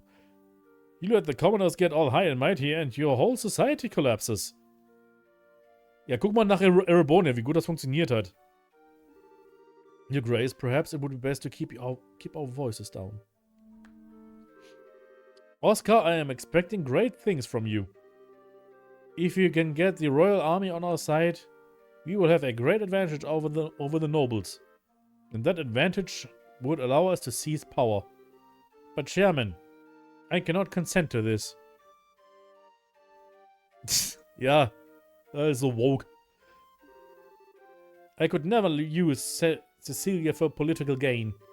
Aha! Always putting others before yourself, I see. Even though you now have the chance to become king, albeit only on paper. If you would refuse, it will lead only to a bloody uprising and subsequent revolution. The royal family, and surely the nobles as well, would disappear into the shadows of history. Chairman! Stuhlmann! Impressive. They've really done their research. I had severe doubts about this, but ever since I first heard about the reverse role gimmick... Aha! The students have all put a great deal of work into this, it seems. The young bracers have had no small hand in this either. Wir haben gar nichts gemacht, groß. I do not wish bloodshed on anyone, revolution or not. I cannot simply allow Julius and Cecilia to die. As for myself, I know not what I should do. Wie zum Beispiel mit mir selbst reden die ganze Zeit. Aug! It's no good, I'm gonna be sick. Are you alright? You must have quite a bit more than you can handle. It may be spring, but you'll surely catch your death if you sleep out here. Oh, thank you, good Sir Knight. It has nothing to do with being a knight, but rather a simple concern. I would have to be quite the young fool not to see what I must do. You've got that right. What? What? Oi, whoa, whoa. Arg, my arm. Just a touch of anesthetic on the blade. Das läuft hier jetzt, es ist ja wirklich gerade hier irgendwie Hamlet. Ein bisschen. Und, keine Ahnung, Romeo und Julia oder sowas. Alles irgendwie, alles Shakespeareische mitten zusammengeschmissen. Now if you'll be so kind and to sit still. Curse you, assassin, who sent you? Just a noble who wants you out of the picture. He wanted it badly enough to pay me up front. And pretty well at that. All you need to do is die. Ah, I get it. Not bad at all. Wir sind hier noch kurz nach dem Mittelalter, da haben die Kinder noch ein bisschen mehr rausgehalten, glaube ich. So, up next, we should have... Whoops, oh, almost got so wrapped up that I forgot about my work.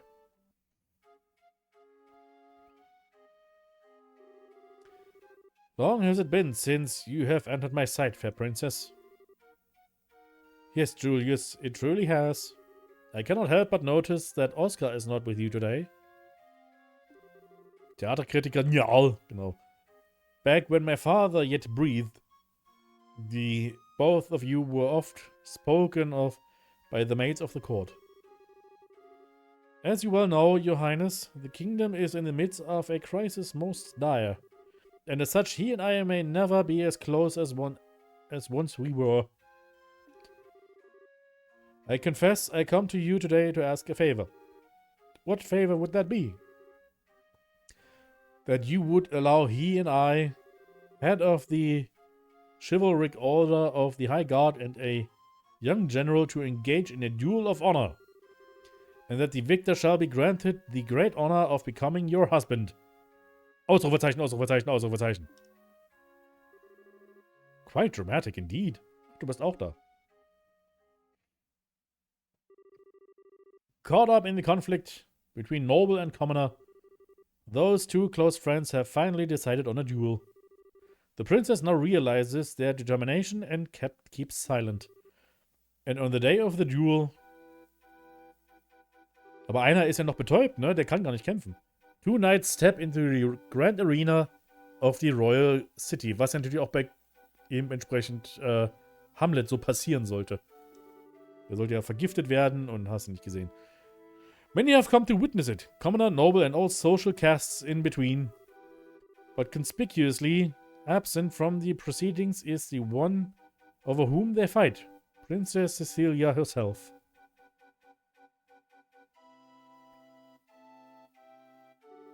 My friend, I fear that this was inevitable. Perhaps fate always intended for us to meet in so base a fashion. Speak, that way we may both be unburdened. If nothing else, for our beloved princess. We will cleave a path through fate with our own hands. Bin schon richtig schockiert, wie viel in dem Theaterstück reingesteckt wurde. Like, selbst das Theaterstück in FF9 ganz am Anfang war doch recht minimalistisch. Ja, die haben hier ein bisschen mehr reingepackt, aber ich glaube, dass bei Final Fantasy IX war es ja auch einfach nur, um das Ganze, um den Ball ins Rollen zu bringen für die Story. As fear clutched your heart, Oscar. Perhaps, but what is this passion that pierces me to the quick? As I see you with blade drawn, I feel as though I've been waiting for this moment. The time has come, and so have I. We shall let fate decide our outcome. Yes, and may the goddess see our spirits as they truly are. Come then, let it be done. En garde. Es wäre natürlich cool, wenn der Kampf jetzt direkt, wenn wir den Kampf spielen würden. Quasi, wenn es jetzt irgendwie richtig einen Übergang gäbe und wir würden direkt auf der Bühne kämpfen. Impressive, Julius. I should say the same to you. But still, you seem to hesitate. What troubles you, Oscar? Is this the extent of your skill? Perhaps the tales of your acts of valor against the Empire were grossly overstated. Ha! Whoa! Da ist ja was los. Well done, Julius. Magnificent swordsmanship. Gah! Oscar, your arm! I've had worse, 'tis but a scratch. Neither of our blades connected with flesh, not even a glancing blow. Your wound was struck prior, wie auch immer. This is a tactic most low, Duke Redmond. Was this your intention from the start? I'll thank you to cease slandering my good name. Are you implying that I instigated this? Father, is this true? Did you? It's alright, Julius. My own experience has brought this about. Lesen. Besides, I have received far worse on the field of battle. I will put everything I have behind my next strike. I intend to kill you! Oscar! Very well, I will wager it all on my next strike as well. Und die tun beide jetzt so, als würden sie sich gegenseitig umbringen und dann gibt's ein Happy End und ja, okay. To the fair princess and the future of the very kingdom, he who lives, when all is said and done, will inherit the responsibility for all. And he who dies will watch over it all from the realm of the spirits. Such is also the pride of a knight. I suppose it is. Ha! Nö! Oder das passiert. Oh. Noch richtig schön, noch eine kleine Pirouette gedreht. Princess Cecilia, why? Were you not in attendance? Oh, Oscar Julius. I did not wish to observe a duel between the two of you. I felt like I had to find a way to put a stop to this fight. Praise Edios that I arrived in time. Entschuldigung. Cecilia, Princess. Hear me, all in attendance, dismiss me, and set aside your differences, please. Are we not all of Liberal, and do we not love this land? There is so little that separates us from one another. If you would but take your foe's hand, surely we could find a peaceful resolution. Your Royal Highness. You need say no more. Also, wir wissen schon, wir sehen's. Einfach um Frieden ins Land zu bringen, Einfach den ganzen Adel abmurksen und schon läuft's. My vision fades. But what of you two? Will you not do as I ask? Your will be done, my princess. At your side. Strange. Everything is floating. When I was young, I would sneak out of the castle down to the alley. Eat the rich, genau. Oscar, Julius, you both always had smiles for me. I love your smiles. So please, don't ever stop. Selbst wenn ihr Krämpfe im Gesicht bekommt. Immer nicht aufhören zu lächeln. Princess, no. This can't be. Princess. I'll do anything, please, no. She's highly on you. Oh, poor princess. I just don't understand why she'd do such a thing. Ah, princess, gay for life. That we might stop this unending dispute. Dass du das jetzt gerade einsiehst. Du hast gerade noch eben jemanden vergiftet. Compared to that sacrifice, what a trifle is the pride of a nobleman. Had we not been fighting, it would never have come to this. Only now, when it is too late, do I see our folly. Ungefähr so subtil sind Shakespeare-Stücke aber auch, muss man dazu sagen. Is this the fate of all men with their spirits still shackled to their flesh? Adios, great goddess of the skies. We now know of your great resentment. There is much that you do not yet understand, it seems. Whoa! I granted you flesh to be your vessel. But your spirits still know more of freedom and nobility. Such contempt for it lies only within you yourselves. So beautiful. A more beautiful voice I have never heard. It's amazing. Helios herself has graced us with her presence. The goddess. Incredible. Every young knights. Das muss ja die schönste Stimme aller Zeiten sein. I have observed your contest. You're both courageous and strong. Yet something vital within you is broken. It is as you say. Our own immaturity is what invited this fate upon us. German. Has your hate for the nobles and the monarchy blinded you to the fact that we are all but men, but not women? I am ashamed. Duke, you know your sins better than anyone else could. And you, all the rest of you, who have simply watched these events unfold. There's something fundamental with you that is lost as well. Strike your hand upon your breast and think well upon this. Aua. And now seems that you have each remembered your hearts. Literal Deus Ex Machina im Prinzip schon, ja. Such perhaps hope yet remains fallible. As long as you'll never forget the lessons learned this day. Oh. She has vanished. Oh, where am I? Princess? Oh my, Julius. Oscar. Have you both been called up to heaven as well? It's a genuine miracle. Princess. Oh, praise Adios. Well, why are the two of you here? And the Duke and the Chairman, and then I'm not dead? Almighty Adios. Adios has given Le Beau back its beloved. Ich muss jetzt ganz ehrlich aber sagen, die Stimme, die ich gerade für die Adios gemacht hat jetzt mehr wehgetan auf die Stimme als die ich gerade eben noch Cecilia gegeben habe. Praise be benevolence. What happened? Nothing that you need concern yourself over, Cecilia. The conflict is at an end. I believe that everything will be alright. Kritik, ich mochte das Stück, aber dann musste eine Deus Ex Machina die tote Prinzessin wiederbeleben. So unrealistisch. Im Prinzip, ja, also das ist auch ein bisschen jetzt so ein bisschen, ja, arschlos. Ein bisschen ein Cop-Out. You're being naive, Oscar. We still have a duel to finish, do we not? Julius. No, you still intend to fight? On the contrary, this match has concluded. And besides, this fool managed to get hit on his sword arm. But it would not do for a duel such as this to not have a clear victor.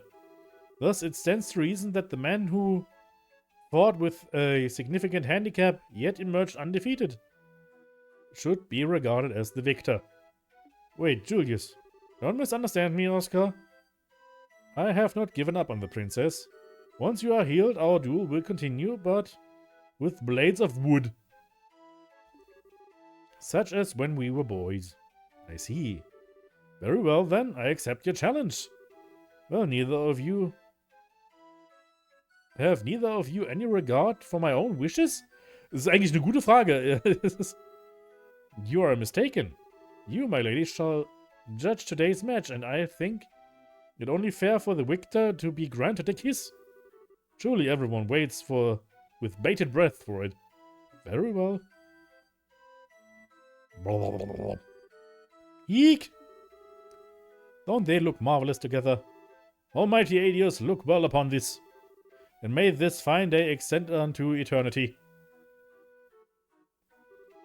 Eternal peace to LeBel. Eternal glory to LeBel. Soll das also implizieren, dass in der Lore von LeBel eine Prinzessin wiederbelebt wurde, oder darf man das als Creative Freedom im Writing erachten? Ich würde mal denken, ja. Oh, hallo, guck mal, wer da ist. Quite the grand finale. Silver-haired man. But no matter. And so the curtain fell on the matter. Ja, okay, bla bla bla. And with this conclusion, an announcement went and reached its end. Crowd began to disperse and leave the campus. Okay. Ah, brilliant, just brilliant. That was one fine play, if the director is allowed to say so. At first I thought people would make fun of us with the roles switched like that. I'm so glad they took it seriously. Agreed, the costumes worked out pretty well. Dass Joshua jetzt aber auch noch irgendwie... Jetzt ist alles in Ordnung mit Joshua anscheinend. I wouldn't want to have to wear mine again, though. Corsets are like some form of torture. Stimmt. Ja, niemand sollte ein Korsett tragen. No kidding. Well, it was all for the good cause. And just wait till you see how many pictures the photography club took. The ones of you are to be particularly popular. Give it a rest. The ones of Estelle and Chloe won't exactly drive people away either. The guys always go nuts for the junior girls. We're really gonna rake in the mirror. I mean, all proceeds will go to a good cause. Estelle, what's wrong? What? Where? What were you talking about? Ich glaube, sie muss jetzt doch daran denken, dass sie nicht den Kuss abbekommen hat, ne? Nothing important, really. You've been spacing out ever since the play finished. Are you okay? Well, that fight scene was pretty hard work. It's no surprise that you're tired. Do you feel sick? We can take you to the nurse's office. I'm fine, really. I deal with fatigue every day as a bracer. I'm just trying to get my head back in order is all. Oh. Estelle, you don't mean... No, nothing like that at all. I promise I am perfectly alright. Perfectly alright. Ja, sie ist eifersüchtig ein bisschen. Wir merken's. I trust we're not interrupting.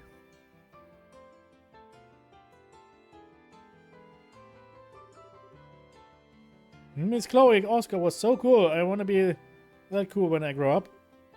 Thank you. You were really great too, Miss Estelle. Sir Julius.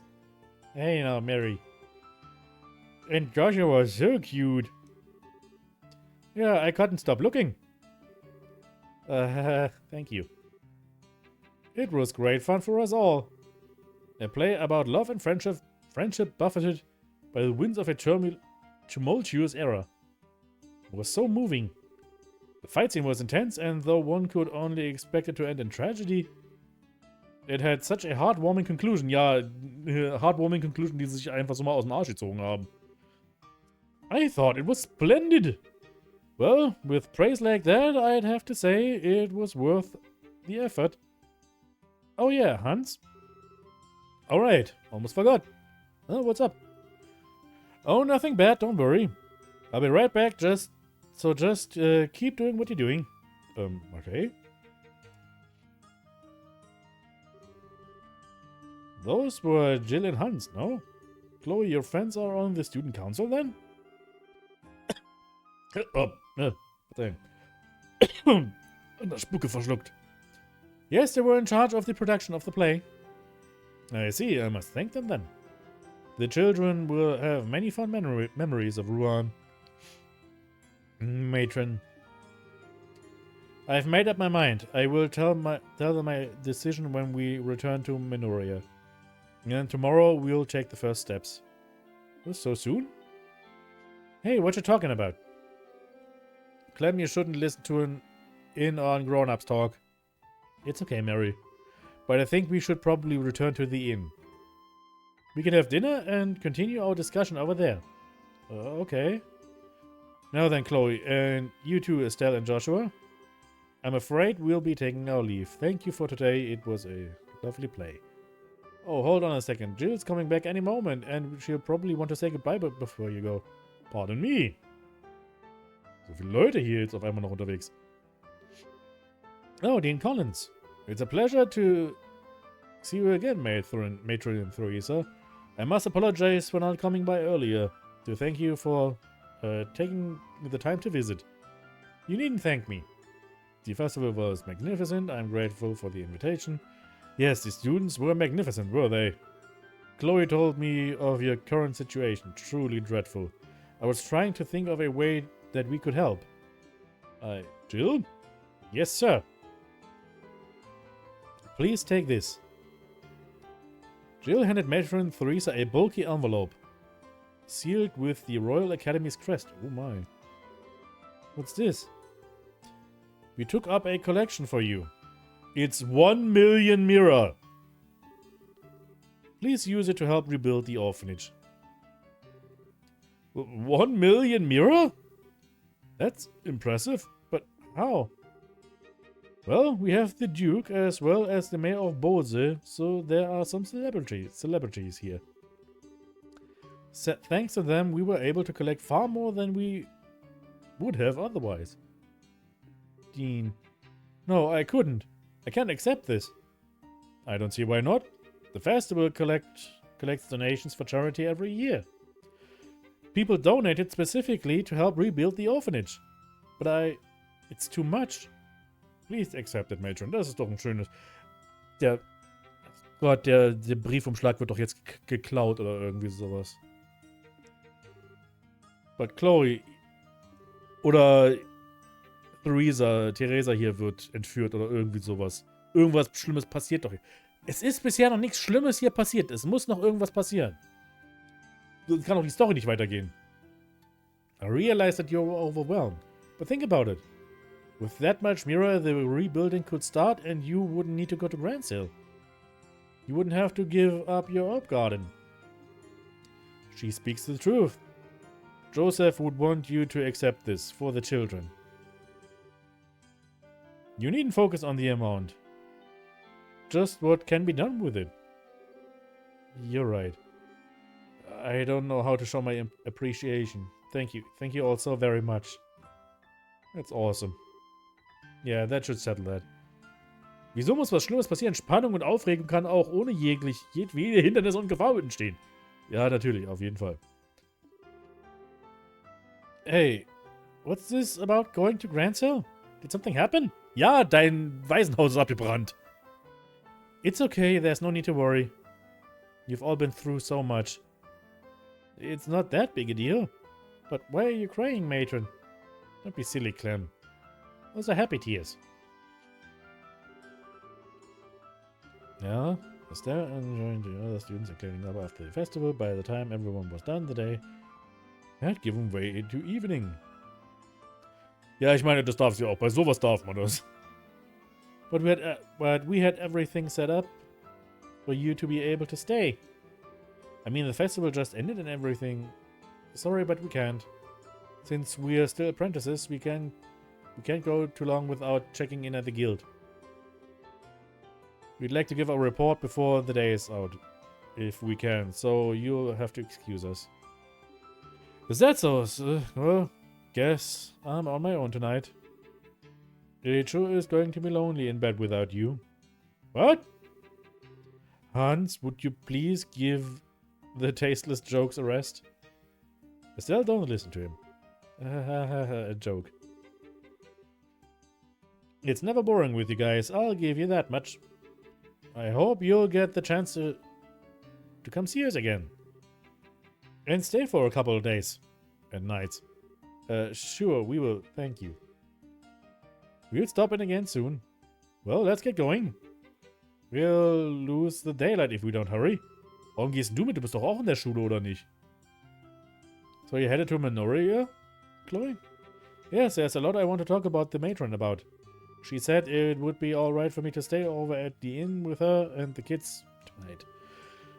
I hate that you won't be here after the festival. Oh well. What can we do? I hope you have a good time. Yeah, matron. Isn't it kind of risky for them to be carrying around that much money? Das ist auch meine Vermutung gerade. Das ist ein bisschen gefährlich. 1 Million Mirror in einem Umschlag.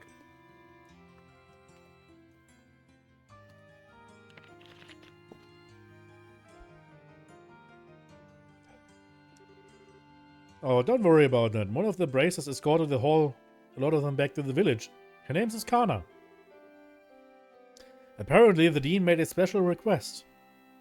He never misses a beat. Well, stay healthy, you guys.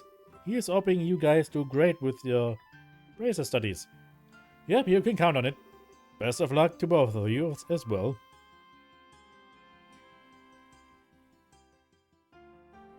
Ach, das war doch was Schönes, ne?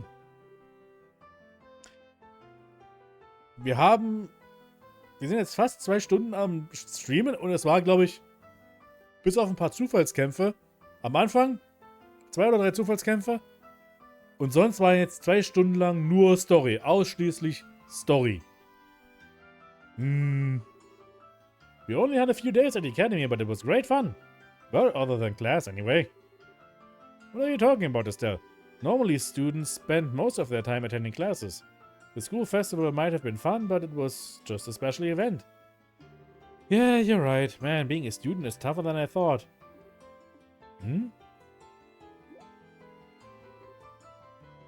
Als Ausgleich für den Mangel für Story in den letzten Wochen, glaube ich auch. What's wrong? Nothing. It's just that I can't sense Zeke nearby. I wonder where he went. Maybe he's just looking for dinner? Yes, that may be it. I'm sorry, I'm just being silly. Please allow me to come with you as far as the coastal road.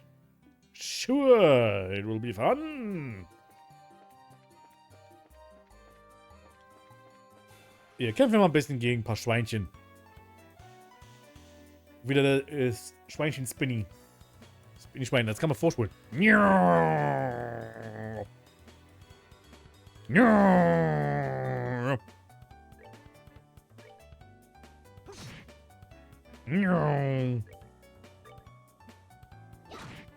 Und tot.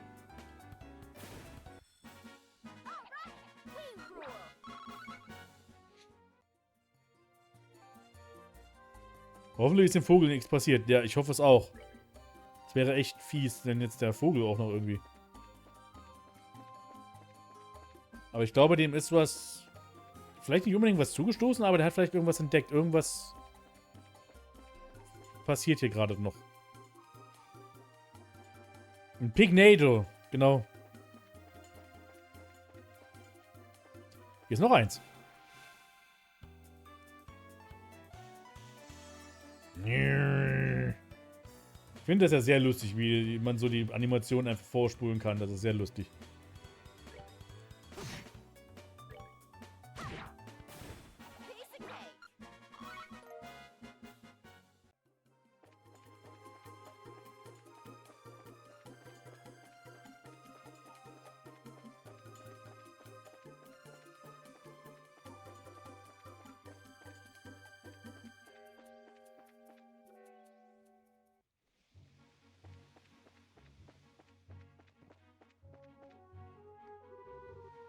Well, I guess this is goodbye. Yes. Thank you so very much. Thank you so much for the last few days. No problem, it's been fun. Take care and say hi to Matron Theresa and the kids for us. Am nächsten Morgen kommt auch Chloe angerannt. Es ist irgendwas fürchterliches passiert. Don't worry, I will. Hey, you there. Oh. Ich dachte, das wäre jemand anderes, huh?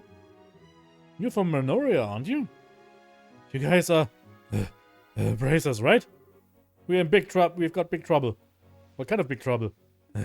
Hang on a second. I need to catch my breath. Someone attacked Matron Theresa and the kids near Menoria. Whoa, say what now? No. Hey, are you alright? Keep it cool. There's no time to go fainting on us. I'm sorry. Please tell us whatever you can. Okay. They were apparently assaulted by some strange group on the way back to the from the campus festival. The kids are okay, but Matron Theresa and that bracer lady got knocked out. You mean Kana? No way. They must have been highly trained. I would have contacted the guild, but communications are down at the inn. I don't have much time other than... I didn't have much choice other than to run all the way here. I see. Well, thank you for your help. If you can manage it, would you go on to Ruan for us? We've got to hurry to Menoria. Okay, will do. Ich wusste doch, dass da irgendwas passiert. Let's get going. Okay, alright. Und dann wieder fröhliche Musik. What the f... Nebenquest?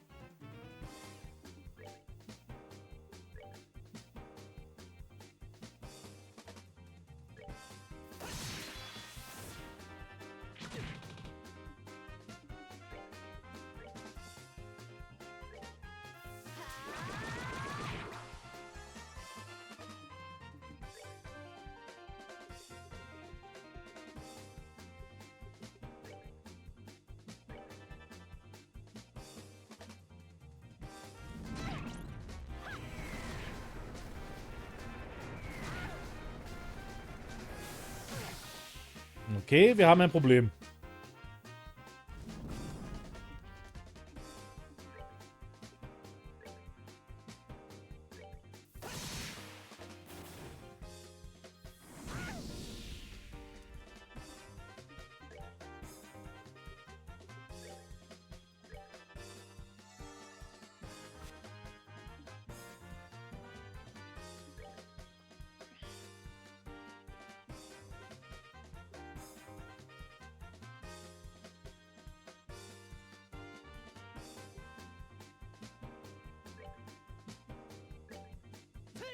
Hör mal auf zu sterben.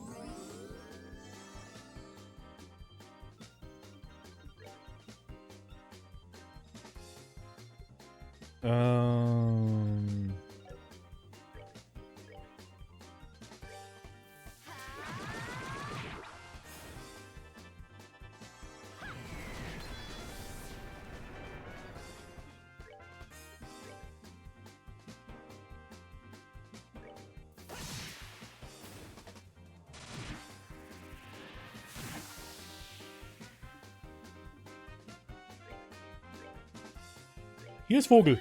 Guck mal, da ist er.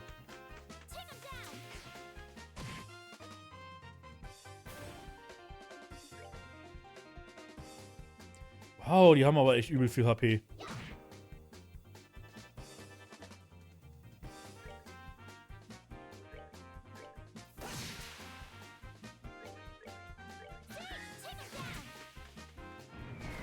Au.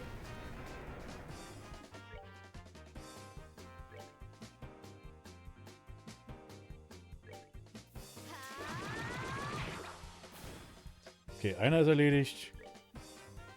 Die Reichweite reicht nicht.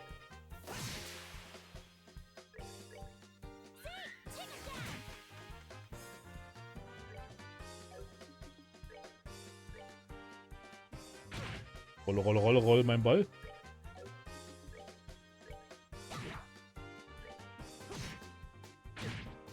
Au, der haut aber auch drauf.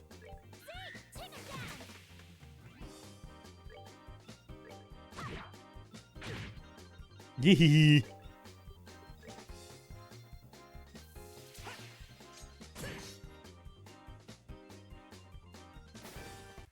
Wusch, das war aber auch ein Kampf. Wow, der hat aber auch wirklich jetzt... Der hat reingehauen, der Kampf. Meine Fresse. Und durch die, was ich gerade gesehen habe, die mit der ganzen XP, die wir bekommen haben, war das auch wirklich so ein Kampf, der ein Stück weit aus unserer Liga war, quasi.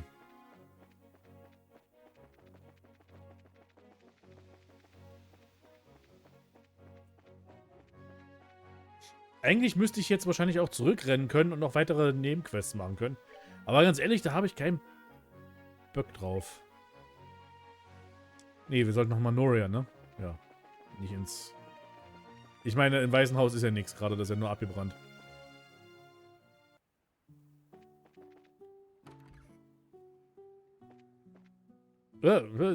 Nicht...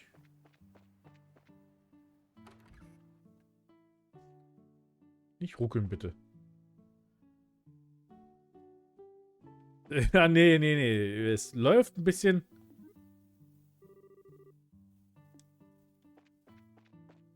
Wir machen heute ein bisschen länger.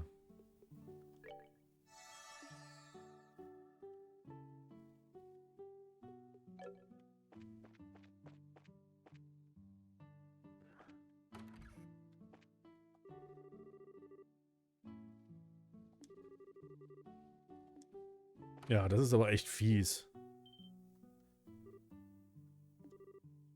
Miss Chloe. Everyone. Ah, it's so scary. Thank goodness you're all safe. Pardon me, but what about the others? How is Matron Theresa? Don't worry, they're not hurt. They haven't woken up though, which has me a little worried. If I may then, I'd like to see them.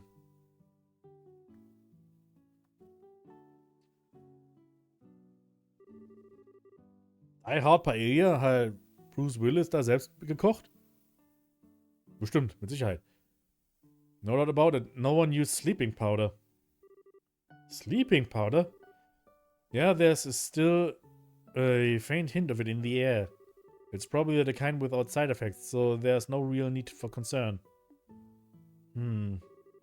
Hey, Clem, can you tell us what happened? I'll tell you. We were walking along the coast road with the bracer lady. And these strange guys in masks showed up out of nowhere.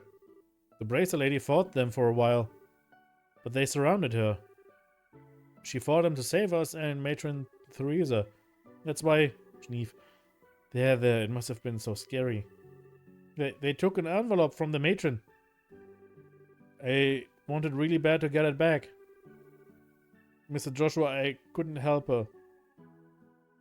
Don't think that way, Clem. I know that Matron Theresa would just be happy that all of you are safe. That's why you mustn't blame yourself. But no. I don't believe this. Who would do such a thing? Whoever it is must certainly be skilled at hiding his or her presence. After all, the bracer wasn't alerted and Matron Theresa is unconscious. Chloe? I get the feeling that this was very deliberate. I'd say that the criminals were probably targeting the donations Matron Theresa had on her. If we find the money, we'll find the culprit. Das Ding ist aber auch, woher wussten die davon? Woher wussten die von dieser Spende? Yes, you're probably right. You seem a little calmer than earlier. Yes, in order to help the matron and the kids, I must compose myself. Regardless, we must find find who did this as soon as possible. She's right, you know. Ah, da ist er ja. Ah, Agate. I heard what was going on in the guild. Looks like you've gotten wrapped up in one hell of a mess. Hey, don't make light of this situation. Kana got hurt too. I know that, so quit your yapping. Kana's no amateur either. It'd take someone pretty skilled to beat her. How about you give me a quick rundown of what's been going on here? Okay. Alright then, there's definitely something weird going on. Weird how? Well, here's the thing. You know that Raven gang that was hanging out at the warehouse? They're all gone now.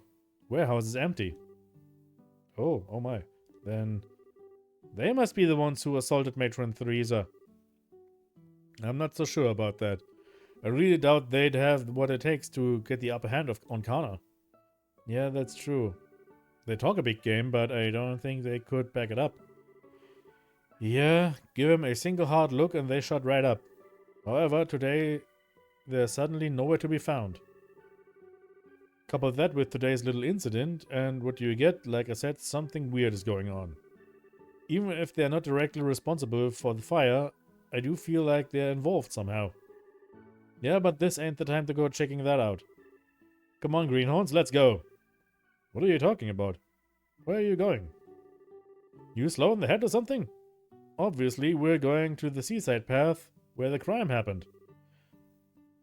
How those idiots did it doesn't matter right now. We've got to focus on finding some clues as to where they are. Ah, true. Understood, we'll help.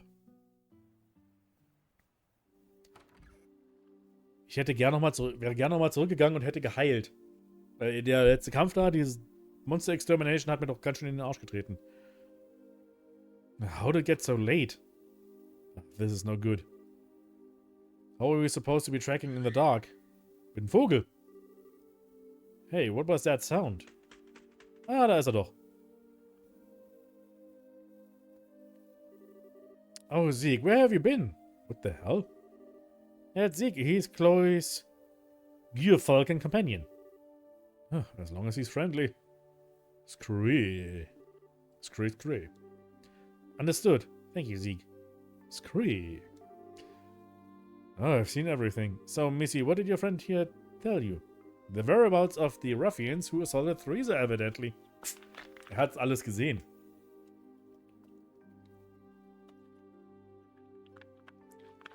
Das ist alles ein bisschen sehr ungewöhnlich, vor allem, dass sie auch noch ihn verstehen kann, ne? Das ist ein bisschen sehr seltsam. It seems that he saw the attack. That's a good one. Nice going, Zeke. Yes, most impressive. Screw.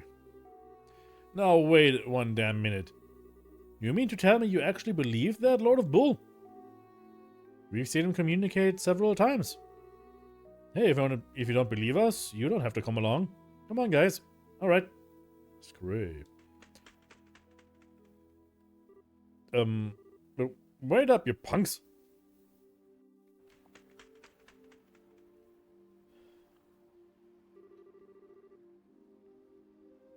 Does seem like it's homing in on something, but come on, are you really following that thing? If this is your idea of a joke, it's not funny. It's not a joke. The matron and the children are like family to me. Fine then. I thought you were yanking my chain, but I guess I'll tag along. Jeez. Why don't you say what you really think? All that aside, we need to get going after Zeke. Ja, aber erst nachdem wir uns mal eine Runde geheilt haben. Würde ich mal sagen.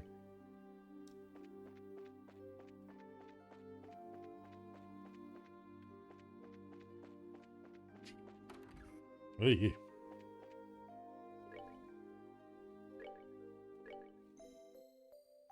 Ja, ich glaube, das hat aber auch seinen Grund, warum er sich so benimmt. Der wird in den späteren Teilen dann besser, sagen wir mal so. Er wird netter.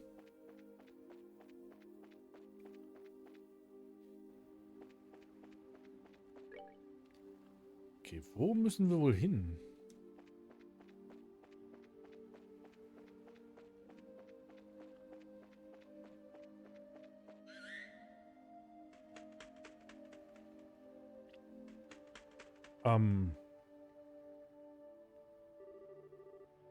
Isn't that the way to the lighthouse? Let's go and check it out. Let's go. Echt aber keine Monster jetzt hier auf der Straße, ne?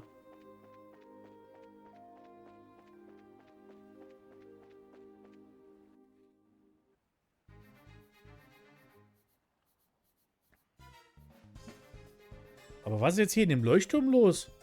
Vor allem, wir haben ja schon im Leuchtturm weiter geholfen schon, ne? Also haben die jetzt auch nur den alten Mann im Leuchtturm irgendwie verpasst? Just as I thought. The Viridian Lighthouse, it belongs to the city of Rouen. If I remember right, there's a man who lives here all alone. This appears to be the place. I'm almost positive that the ones who attacked Theresa and the children are here in this building. Which means that there's a high chance the perpetrators have taken over the lighthouse. And from the looks of it, that seems to be the only entrance. I guess that all there is left to do is to check it out for ourselves. Yes. Now hold on here a minute, girl. I want to see the truth with my own eyes. What the hell are you talking about? I want to know why someone would do such a horrible thing like that. So please, take me with you. I can see where you're coming from, but... Oh, come on, don't act all stingy now. The only reason we knew about this place to begin with is because of Chloe. And I can guarantee you she can handle herself. So at least you don't have to worry about her getting in the way. I said, Joshua. Fine, have your way. But I hope you remember that these guys are the ones who put Kana out of commission. Make sure you don't let down your guard. I'll keep that in mind. Well, I guess it's decided then. Alright, let's hurry and check the place out.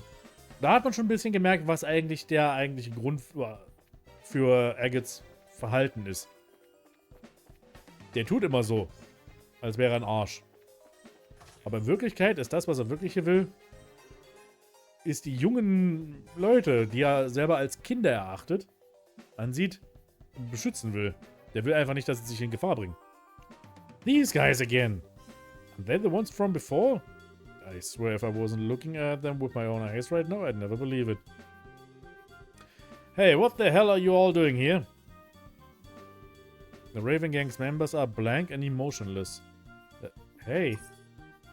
I gotta look out! Where are they getting this strength from?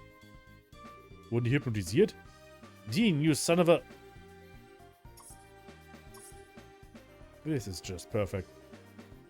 No, I don't know what kind of drugs you're smoking. But if I have to beat some sense back into you, I will.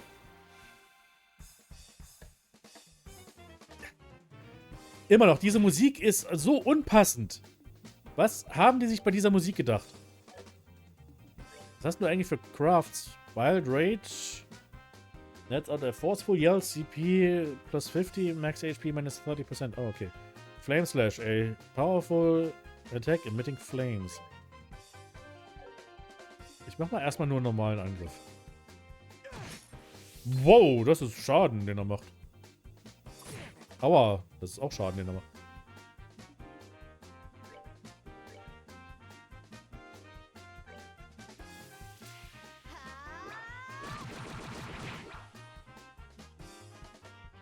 Ja, kreativ kann man's, so kann man's nennen, ja. Wow, Dean hat echt HP, der Junge. Okay, also wir...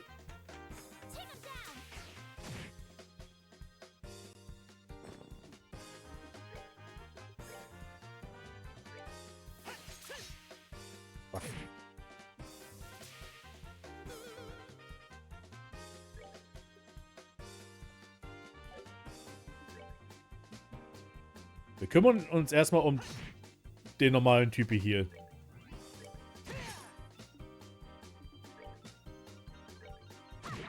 Damit der aus dem Weg ist, ne?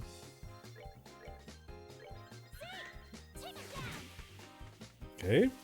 Embolden! Oh, fuck you.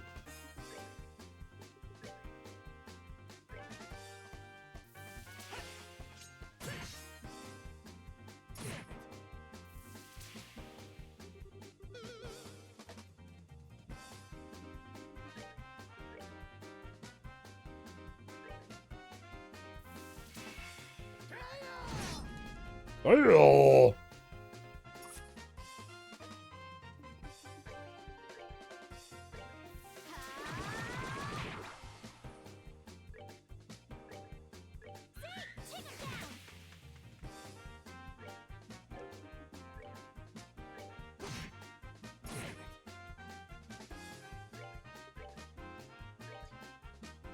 Okay, kümmern wir uns halt doch eben um ihn hier.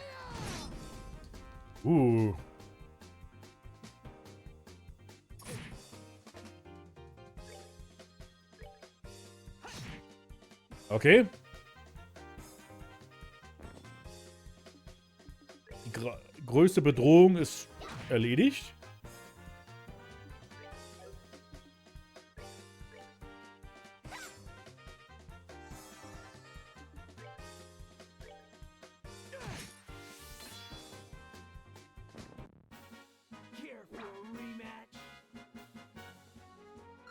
Das ist Level 24, okay. I can't believe it. These guys are 100 times stronger than when we dealt with them at the warehouse. They appear to be acting rather strange. I wonder what's going on. It looks like they're being controlled by someone. Controlled? Yeah, I agree. I'd say it's some sort of special hypnotic induction using a combination of drugs and suggestion. This allows the person controlling them to draw out their maximum physical potential. Can someone really do that? Of course, but they'd need to be pretty skilled to even attempt such a thing. And I can only think of one group that could pull off something like this. You have an idea who might be responsible? Yeah, possibly. But there's no time to talk about it now. Let's head upstairs. The real perpetrators should be up there. Ach, wie damals mit den anderen Dieben, dessen Anführer so im Blutrausch war. Ja, würde ich auch sagen. Alright, let's go. Jetzt essen wir mal eine Runde noch hier. So viele... Ach, du meine Güte, so viele Gerichte, die wir noch eigentlich machen könnten. Aber ich müsste einfach mal die normalen... Moment, machen wir das nicht einfach mal.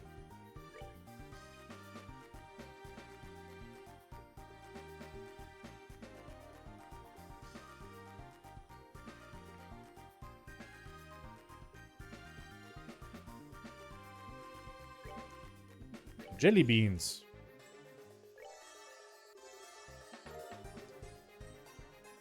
Muss man von allem jetzt einfach mal was mal anwenden?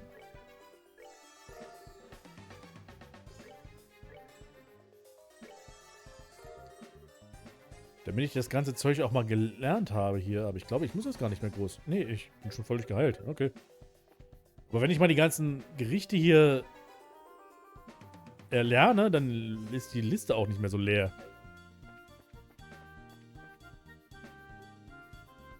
Reis.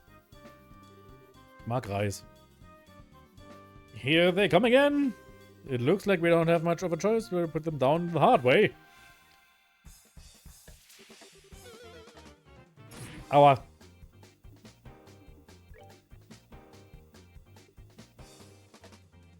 Was passiert denn, wenn wir mal einen Beatdown auf den starken Typ hier machen?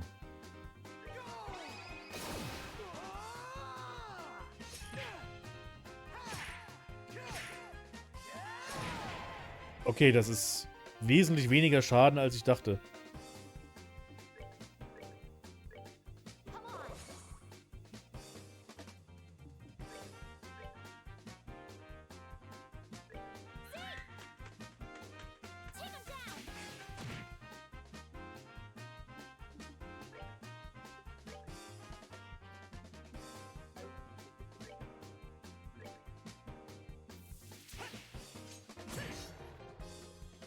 Okay, da ist der Stärkste schon mal erledigt. Das hat sich eigentlich doch irgendwo gelohnt.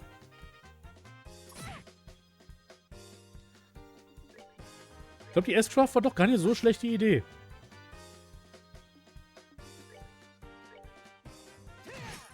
Allerdings muss ich jetzt seine CP wieder aufladen. Aber das ist machbar. Aua. Fuck.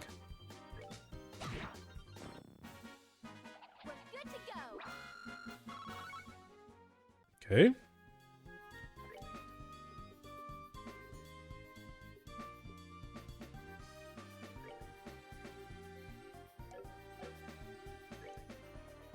Ich glaube, in Halo, wenn man beim Kampf den Stärksten erledigt, flüchten alle Untergebenen normalerweise. Wäre ulkig, wenn es sowas hier auch gäbe. Ich glaube, es gab auch teilweise Spiele, wo das auch passiert ist. Ich erinnere mich nicht genau.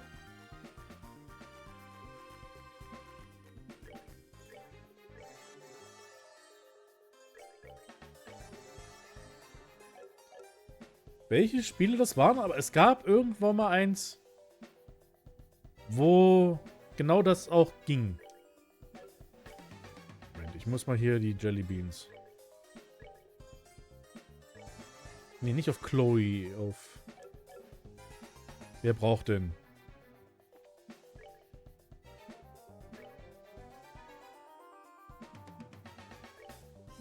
Genau, Agate und...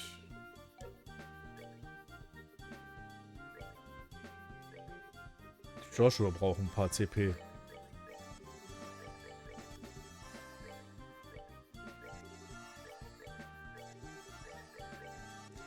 Ich kann weitere Jellybeans zum Glück machen. Gibt es noch irgendwas anderes, wo ich hier mal ein bisschen CP aufladen kann? Nee, schade. Ja, das sieht doch schon besser aus. Rocco.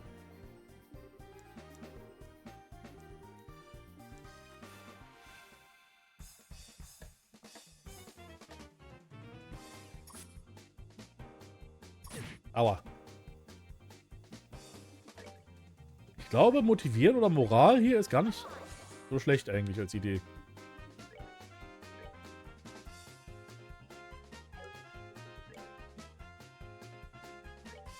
Rocco.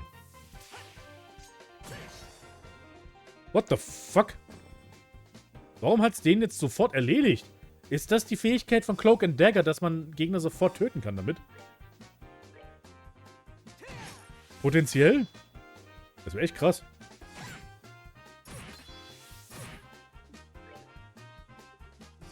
A surprise attack aimed at an enemy.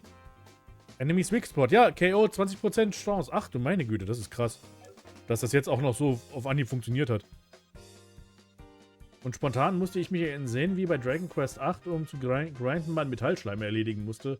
Später im Spiel und es war einer der nervigsten Grind-Momente in Videospielen. Das ist generell Dragon Quest. Dragon Quest 11 war auch nicht besser in der Hinsicht.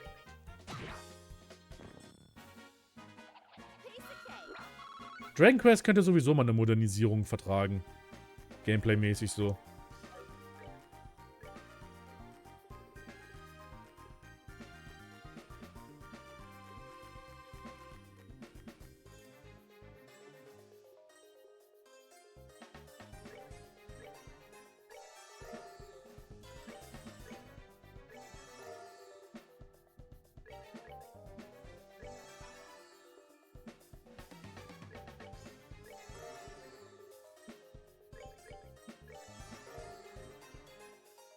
So.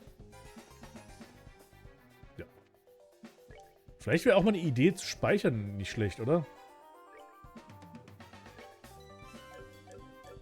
So. Ich habe die ganze Spiel bisher nicht gespeichert, war aber auch nicht nötig, weil nicht gekämpft wurde. Die ersten 2 Stunden des Streams. Hey, you hear that? Okay, wer sind diese Fatzen? Ja, okay. Stuart Gilbert, wer hätte es gedacht? Ich habe ja schon gesagt, der Typ war... Der kommt noch in späteren Teilen vor. Ich glaube, für Dragon Quest 8 sollte es ein neues Kampfsystem geben, ohne ein Einzoomen in Kämpfen und mehr oberweltmäßig. Aber die japanischen Fans protestierten und so ließ man es doch. Ja, aber das war Dragon Quest 8 und das ist jetzt schon ein paar Jährchen her. Und ich glaube, jetzt mittlerweile sind, glaube ich, auch Fans dann doch etwas offener für sowas, weil sie merken jetzt, okay, ist Dragon Quest so ein bisschen hat ein bisschen Rost angesetzt, das Ganze. No, we'll be able to blame this mess on those punks and everything will work out perfectly. So I take it that you're satisfied with our work? Yes, you've handled things nicely.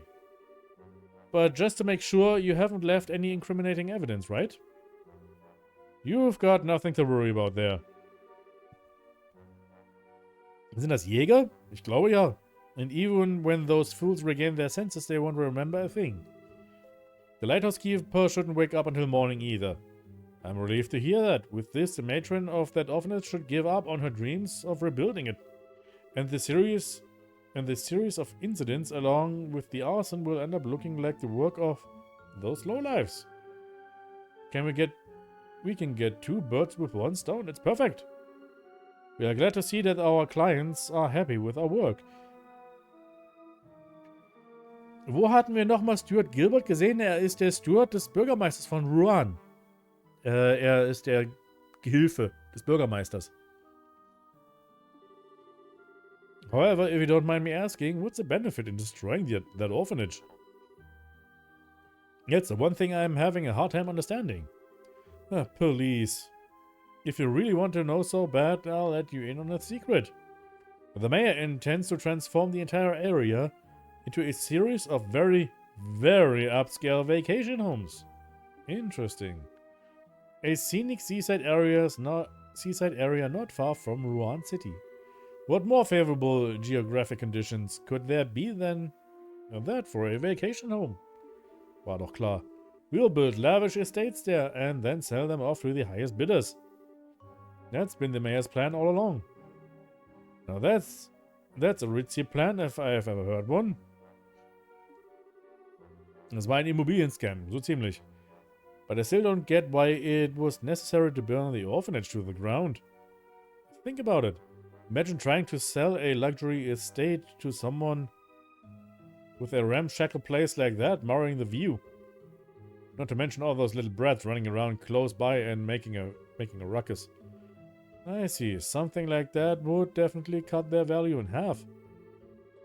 But instead of going to an extreme like that, why not just buy up the place? You didn't really think that stubborn woman would sell off the land left to her by her late husband, did you? And if we were to haul away the burned out remains while they were away and build something in its place, there's not much they could do, could they? And since they have no money to rebuild the place, they'll have no choice but to accept their fate. That was your reasoning? How long have you been standing there? For something like that, to hurt Matron Theresa and the children and burn their memories to ashes? You deprived those children of their smiles for that? How did you know we were here? But before that, what are those lowlifes doing downstairs? Too bad for you, they're taking a long nap. And to think that the mayor was behind it all. Plus, some faces we've seen before seem to be involved too. So you know who we are, do you? We've been briefly acquainted with that redhead bracer before. Ha. So running off like dogs with your tails between your legs and sicking some monsters on me means we're acquainted, huh? But now I finally got you where I want you. Kill them all! Now that they've seen my face, I can't let them walk out of here alive. It's unfortunate that you've fallen so far, Gilbert. Well, since this is a request from our client, I guess we'll just have to comply. Let's see what you've got, Bracers. That's exactly what I was thinking. Just because you hired help don't think that you're any less responsible. I think it's time to make you taste the power of the heavy blade. Das ist Bossmusik.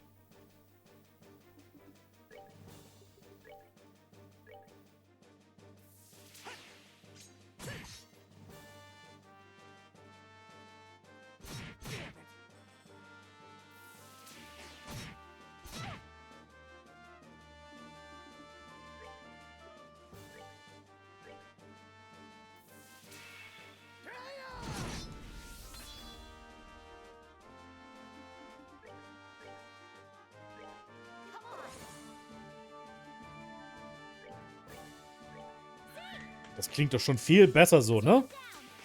Jetzt mal ohne Scheiß.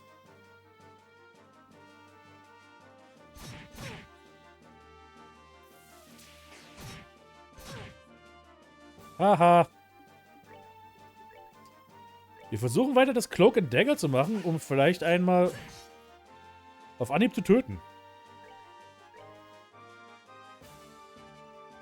Aber wie soll ich zu dieser Musik awkward tanzen können? Kann man trotzdem. Glaube ich.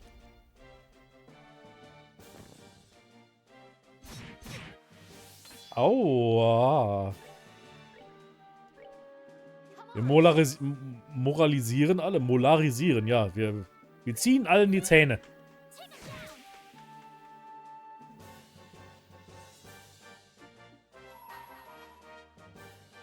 Oh, Lichtkreis ist ein Heilzauber von ihr? Heilcraft? Ich wollte einfach mal den Lichtkreis jetzt mal gemacht haben, weil ich glaube, das ist fast die letzte Möglichkeit, den überhaupt zu sehen jetzt hier im Spiel. Ja, vollständige Heilung. Okay, warum nicht?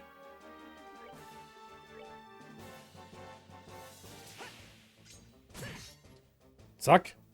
Dude.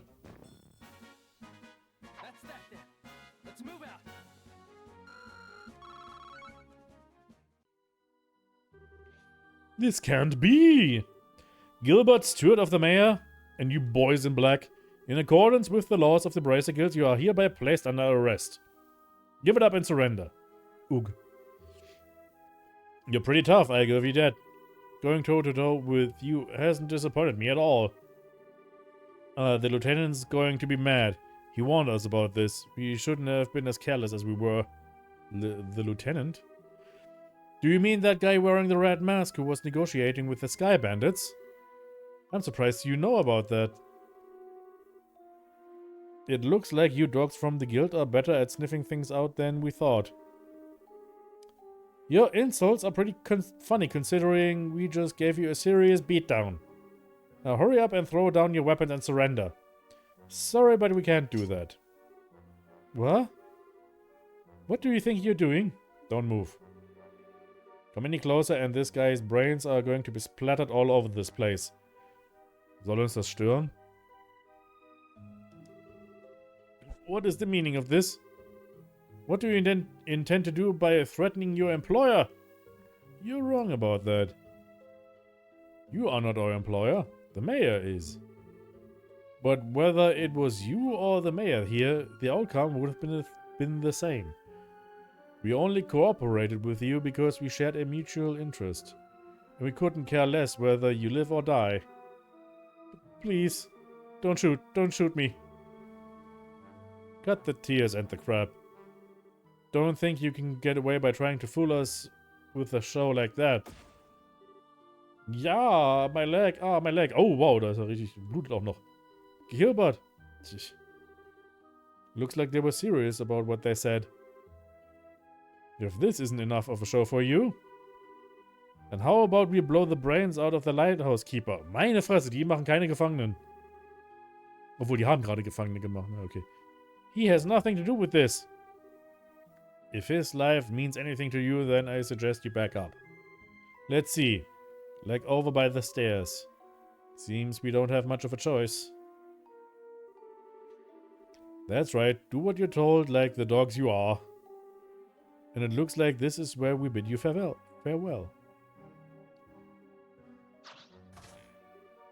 Yikes. Wait! Don't think you're getting away this time.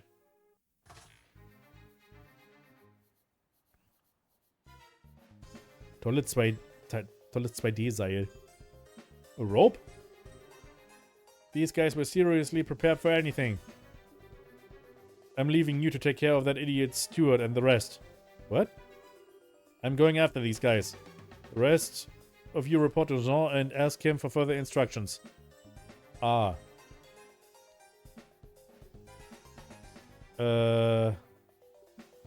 Ja, nee, wenn wir jetzt ihm hinterher rennen, könnte Gilbert natürlich auch abhauen. Also lassen wir das mal lieber. Did you just see that? Shouldn't we go after those guys too? No, didn't you just hear what Agate said? We can't just forget about Gilbert and those guys from the Raven gang. That's right. And though I think Gilbert got what was coming to him, he is still hurt. Oh, alright. I hate to say this, but I guess we'll have to leave the rest up to Agate. Ja, natürlich. Ich meine, das wäre ziemlich bescheuert gewesen, wenn wir jetzt hinterhergerannt wären. Thus, in the end, Estelle and the others were able to take back the stolen money without incident. Ah, wir haben das Geld zumindest zurück. By the time the mayor steward and the group of delinquents were safely locked up in the Menoria windmill shed, Morning had already broken.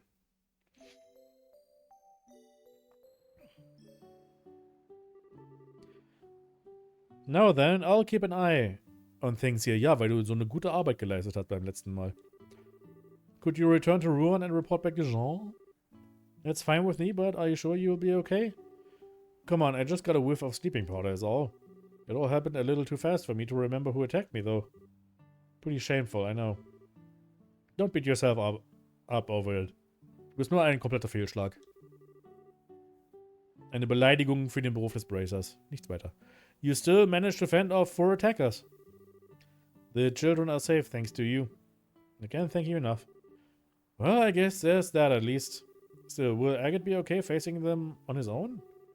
I know he's tough and all, but it still worries me. Yeah, if they somehow manage to get that drop on him. For now, we just have to trust that he knows what he's doing. He's been after those guys for a while now. He knows how they work, so I think they'll have a tough time taking him on. Yeah, I guess you're right. Well, just have to focus on what we can do. You're right. You're exactly right. I'll hang on to the donated money until the matron wakes up. If those guys want it, they'll have to pry it from my cold dead fingers. You can count on me. I'll be fine, so you go on ahead. Alright, be careful. Let's go, guys. Yeesh. Ja, okay, hier geht klar.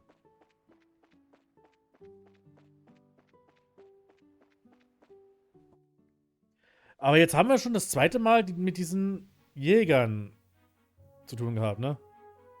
Delma was behind everything. He was just pretending to be all kind and everything from the start. I've been kind of wondering about this. But will we be able to catch the mayor this time? Huh? She raises a good question. This may be difficult. The Bracer Guild has a non-interference policy when it comes to government affairs. Ich glaube nicht, dass das jetzt irgendwie eine Government Affair ist. Also das klingt mir eher nach einfach illegaler Aktivität. And considering he has control over the whole Rouen region, arresting the mayor isn't going to be easy. Hold on just a second. Doesn't anyone else find that strange? It is funny, but the law is the law. That's why the guild can have branches anywhere, even in the Erebonian Empire. Ja, nicht mehr lange. Yeah, but still. Anyway, let's just get to the guild and talk to Jean. I think he'll have some useful advice for us. Okay. I'm fine, don't worry about me. We just need to make the man in charge pay his tab. Yeah, that's right.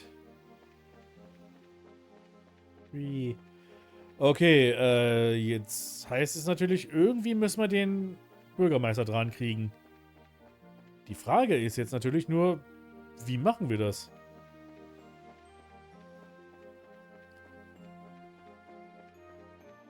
Wir müssen ihn irgendwie dazu bringen, dass er das vielleicht zugibt, dass er das getan hat.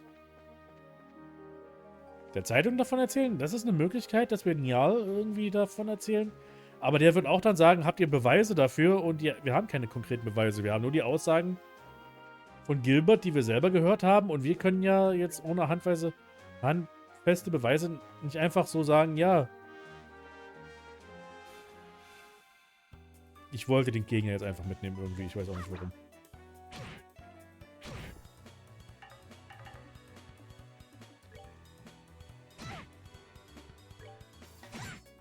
Weil, ne, ohne handfeste Beweise kann man viel erzählen. Und da könnten wir eigentlich noch eines Verbrechens dann eben beschuldigt werden, einfach des Rufmordes.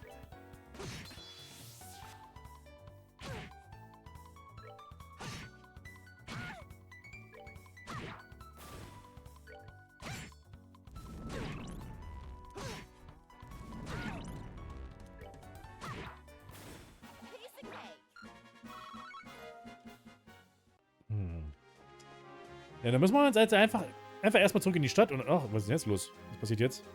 What is it, Chloe? Well, are you two going to the guild? I just remembered something I need to do, so... Can you go on ahead without me? Okay, das ist jetzt natürlich ein Stück weit verdächtig. I'll catch up to you shortly. That's fine. Are you going back to the campus then? Yes. I think I should report in to the headmaster and let him know what's happening. Okay, I got it. We'll be waiting for you at the guild. Chloe?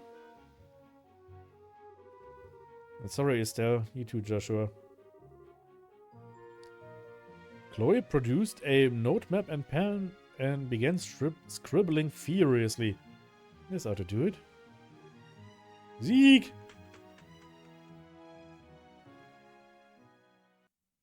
Okay. I understand. It's just hard to believe that Mayor Delmore is behind those recent events. This is certainly a major incident. So, Jean, do you think the mayor can be caught? Well, I'm afraid it's going to be rather difficult. The only way it'll really happen is if he can be caught in the act. Ja, das war auch mein Gedanke.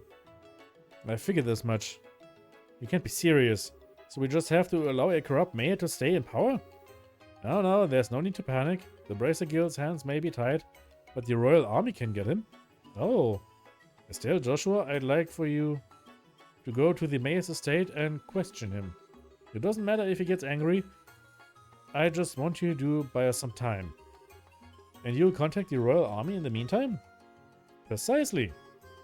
I'll contact Leyston Fortress HQ with the Orbital Communication System to request assistance. I don't like having to rely on the army, but I don't see any other option. Okay, once Chloe catches up to us, we'll go see the mayor at once. Da ist sie ja. Was für einen Brief hat sie da aber noch? Zettel geschrieben. I'm hated. Sorry for the delay. Not at all. Perfect timing, in fact. That was pretty quick for a run to the campus. Well, I'm pretty fast on my feet. So, what's the plan? We were just talking about going to Mayor's estate. Sollte die Armee nicht bei dem Interview mit dem Bürgermeister anwesend sein? Anscheinend nicht. Also ich meine, die wollen jetzt einfach nur den Bürgermeister irgendwie an einem Platz behalten, bis die Armee dann ankommt und ihn festnehmen kann oder sowas, wäre meine Vermutung. Und dann kann die Armee ihn ja auch verhören. We were just talking about going to the mayor's estate. We have to stall him with an interview while the royal army is contacted. Ah, I see. Maybe that wasn't so necessary after all. So will you be coming with us? Oh yes, please allow me to accompany you. We'll be counting on you to contact the army, Jean. Just leave it to me. Okay, wie viele Quests habe ich jetzt verpasst? Go Seaway Monster. A ferocious Monster. Ja, das haben wir gemacht. Okay, ich glaube, diese Nebenquests, die wir dann bei dem Schulfestival hätten machen können, gehörten gar nicht jetzt zu den Bracer-Geschichten. Cool.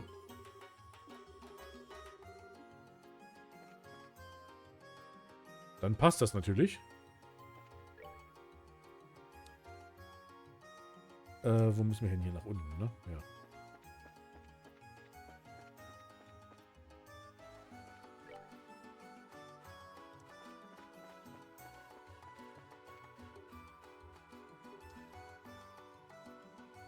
Und jetzt natürlich interessant, was jetzt hier uns bevorsteht. Man, this place is huge. Is he really doing all that nasty stuff from a place like this? I don't think that really matters. Mayor Delmore is originally from a large family of nobles. Oh yeah. Nom, nom, nom. I think this estate has been passed down for generations. Okay, so the estate wasn't paid for in blood at least. That's something. Anyway, we need to find him and question him.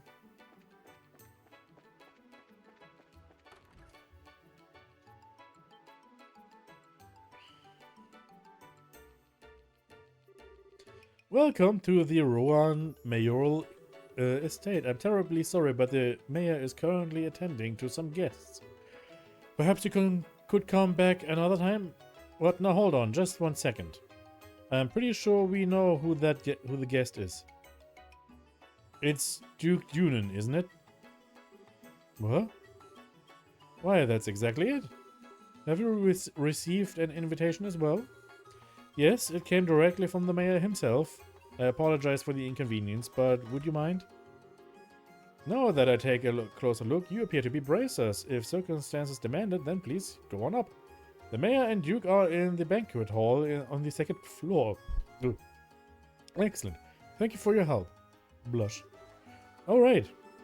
With so many guests arriving, I'll have to prepare some tea. Please pardon me.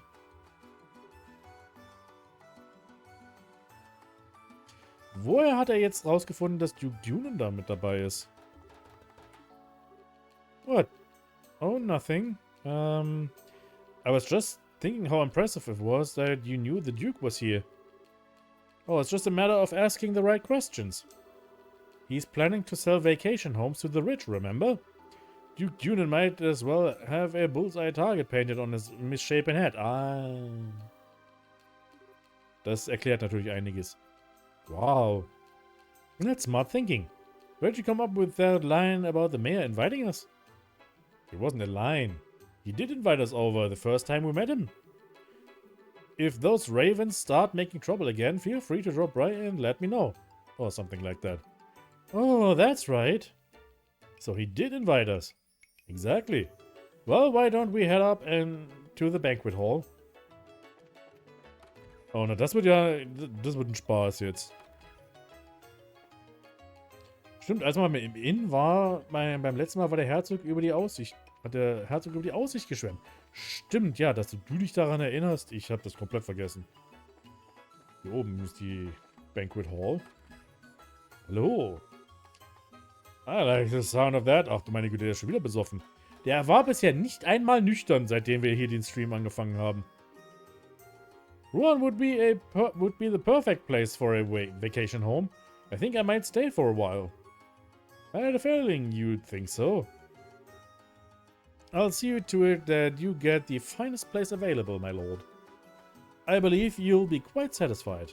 You're quite the smooth talker, but good money is no object. Prepare me an estate that is worthy of your future king. Make it as splendid as your holdings are. Pardon me, my lord, but wait a moment. The queen asked you to consult with her before spending such an amount of... Silence, Philip! I am to be the next king! Such purchases are every day for a man of my standing. Das wird ein Spaß, wenn der König wird. Ach du meine Güte. Yes, of course. Well said, your grace. We can get a written contract together shortly. But first, one more drink. Ah, er will ihn auch noch besoffen haben, damit er mitmacht. Oh. Hey there, greetings from the Bracer Guild. You. What do you people want? You look kind of familiar. Oh, it's you. Hi, Mr. Butler. We just dropped by to talk to the mayor. No biggie. This won't do. If you're here on guild business, you should speak with some semblance of manners. I'm in the middle of an important discussion, so why don't you come back later? I apologize for our rudeness, Mayor. We intend no disrespect. We simply came to report to you that we have identified the arsonist. Uh-oh. Ah, that. Well, then I suppose. My lord, would you excuse us for a moment? No, say what you're going to say here. This sounds interesting, but it's okay. Maybe the Duke will have something to add. It won't do any harm for him to hear this, will it? Well, if we must. While we're on the subject, it seems that Matron Theresa was attacked again last night. Could the arsonist be linked to that? It seems very likely. Unfortunately, the attackers are still at large. I see. Still, at least, you say you know who they are now? So who did it? Who indeed? It's exactly who you think it is, Mayor Delmo. Ah, I see. That's quite a shame. I was hoping I could make them see the error of their ways before it was too late. I suppose that was a vain hope on my part. Huh? What are you talking about, Mr. Mayor? What do you mean, who? Why, the ravens, of course. They've been in hiding ever since last night. I'm sorry, sir, but they aren't responsible. This time, they claim to be the victims themselves. Well, what? So, without further ado, the culprit is...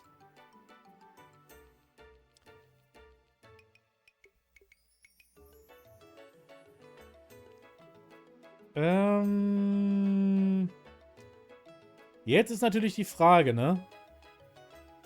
Sollen wir direkt ihn jetzt beschuldigen? Weil dann wird er sauer. Und schmeißt uns vermutlich raus. Deswegen würde ich eher sagen Stuart Gilbert, um dann das Gespräch weiterführen zu können. Duke Dunan macht keinen Sinn. Wenn wir das sagen würden, dann wäre es bescheuert. Also ich würde sagen Stuart Gilbert. Um ein wenig Drama zu kochen. Das wäre nämlich auch meine Vermutung. Gebt mir einen Moment.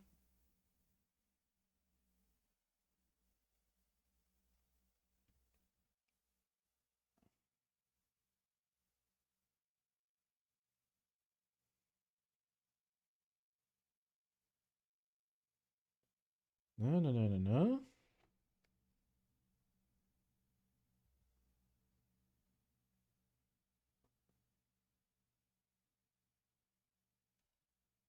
Ich gucke gerade, was der Walkthrough mir jetzt sagt, was eine bessere Möglichkeit ist. Mhm.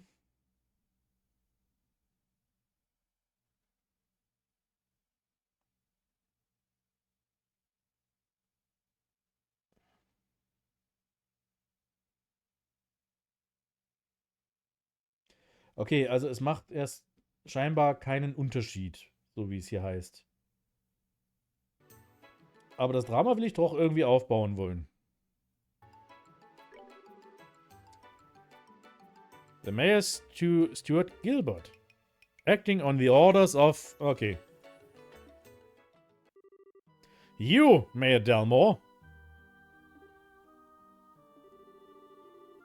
We already have Gilbert in custody, and we know everything. We also have proof that you stole the money donated to restore the orphanage your lackey set on fire. Can you deny that charge? Nonsense! Do you think I know those people in the black clothes? Das war jetzt ziemlich bescheuert von dir, Junge. Das war sehr dumm, was du gerade gesagt hast. Well, no, that's a little strange. We didn't say anything about black clothes. This is absolutely ridiculous. Gilbert was acting alone. You don't know when to give up, do you, old man? We know that you were plotting to build vacation homes on the land the orphanage occupied. Do you still deny the charges laid against you? Persistent little brats. But I have had those development plans in place for ages. They're just part of Ruan's city planning. What reason would I have to be so impatient that I'd resort to criminal acts? Well, how about a mountain of debts to pay off? No!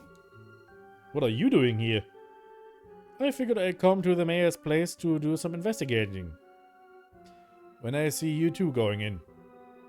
The whole thing smelled fishy, so I decided to sneak in. That's it in a nutshell. Just who the hell are you? Oh, I'm a reporter for the Liberal News. The name's Niall Burns.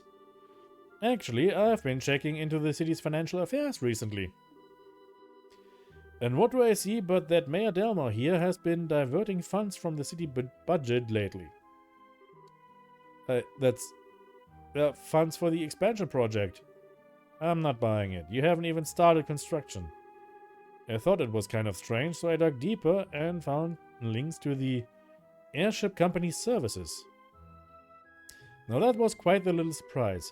1 year ago, you took more than a few trips to the Calvert Republic. Oh! I was just sightseeing. A reasonable claim. But the truth is that you've amassed a nice big debt over there, am I right?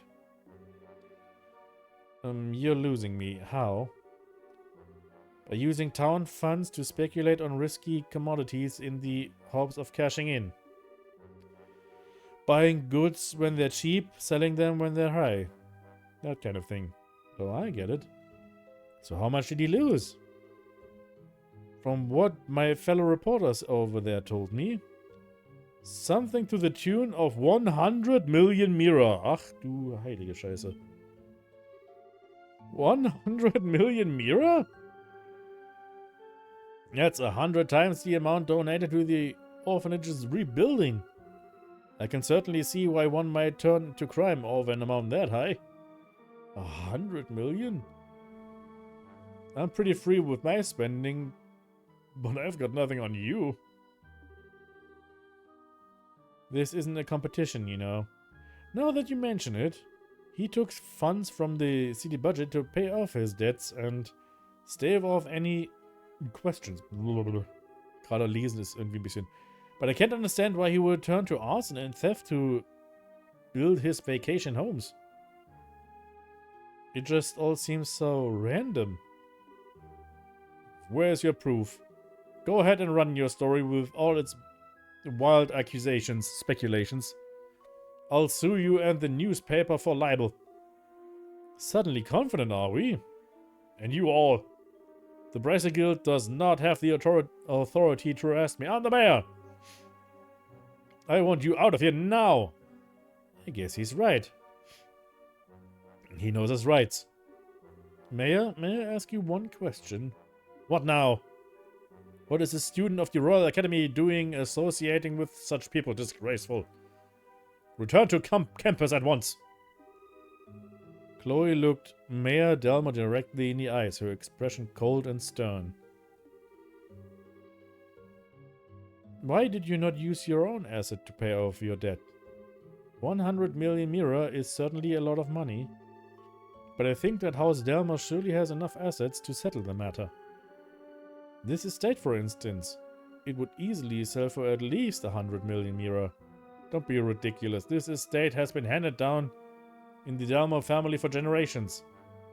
How could I ever simply let go of it? The orphanage was no different.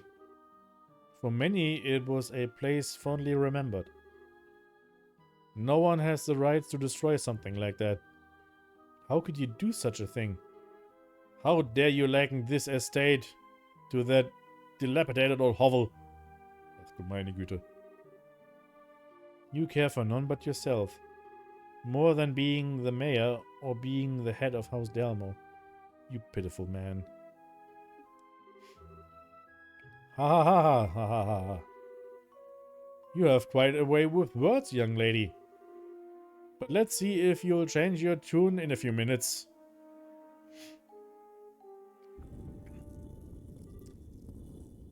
Fango Bronco! Come, it's dinner time! What the... That smell. What the fuck? What the hell are those things? Monsters? Okay, my lord. Unbelievable, you actually keep monsters as pets? Hee. Everything you think you know will die with you here. Don't worry, if there's anything left of you, I'll dump it in the river.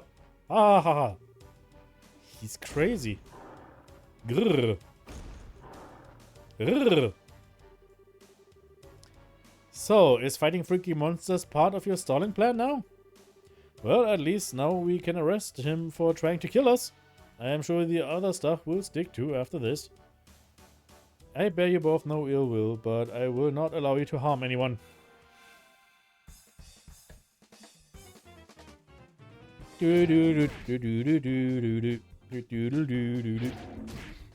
Aua.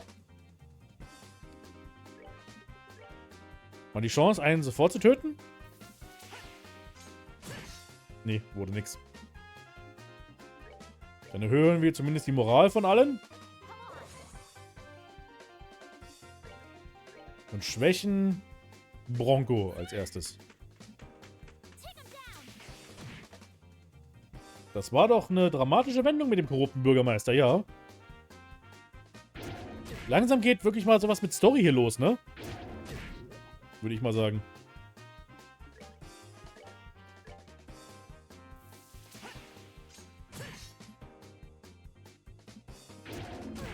Au. Okay, da war einer tot.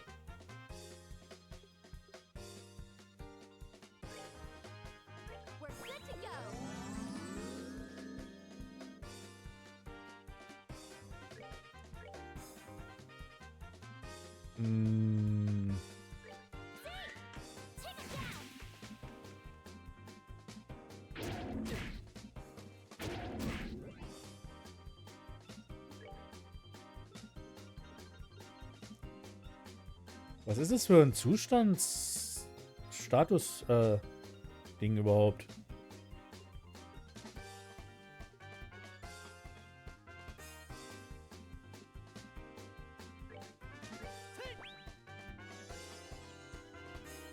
Das ist entweder Gift oder irgendwas Schlimmeres halt.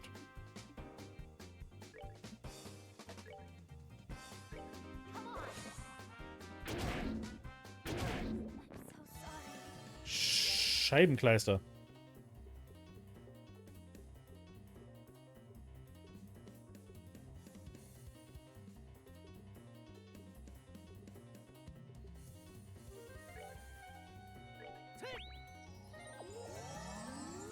Ja? Ja. Das wird ein Problem gerade.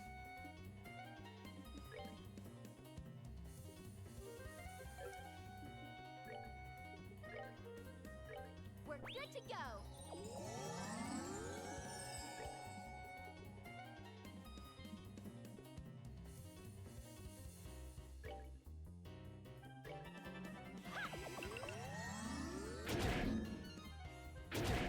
Not now.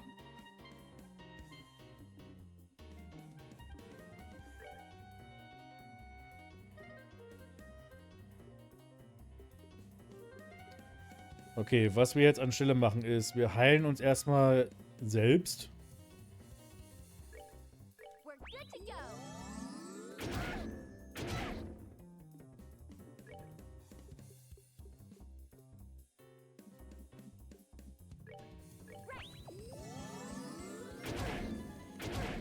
So sorry. Okay, wir haben ein Problem.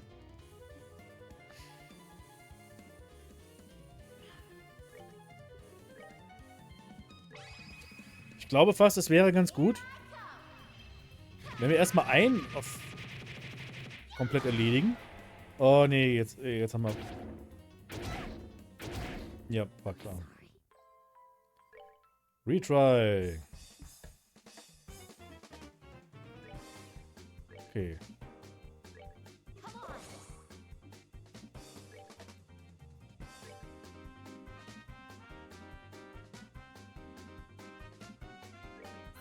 Take it down. Ja, glücklicherweise, ja. Okay, vielleicht haben wir ja Glück jetzt hier. Mit dem Cloak and Dagger. Haben wir nicht. Nein.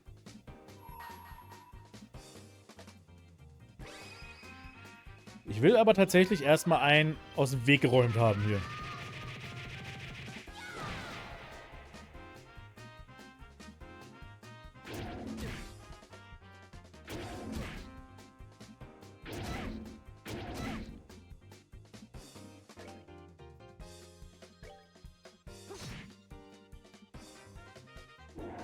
Okay.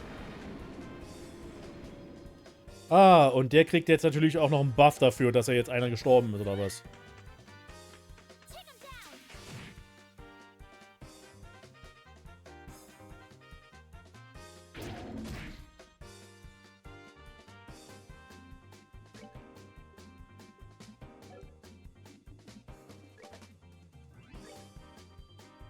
Okay, es läuft auf Anhieb schon mal besser jetzt hier. Irgendwelche Elementare fähig? Nee. Come on. Ja, ein bisschen hat was davon, das stimmt wohl.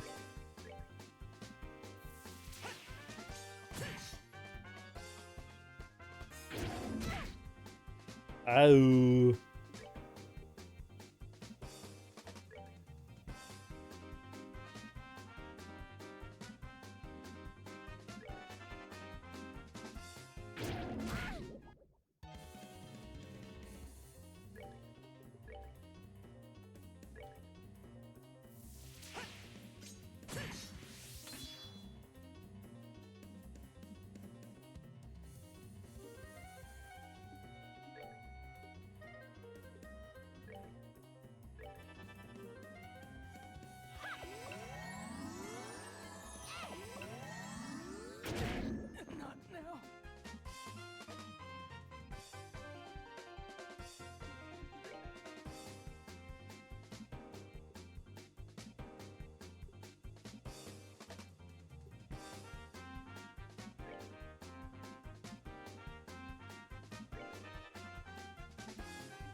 erste Mal, dass ich jetzt hier wirklich einen Taunt mache.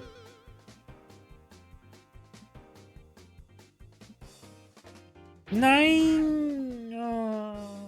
Sorry.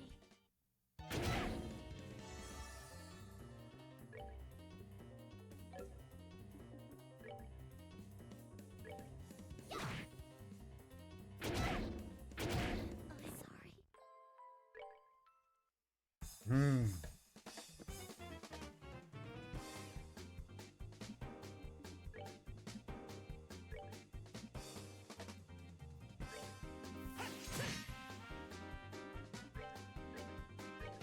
Come on.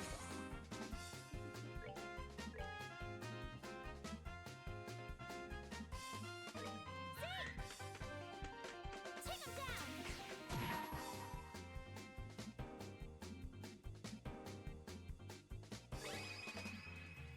Ich muss richtig jetzt einfach die,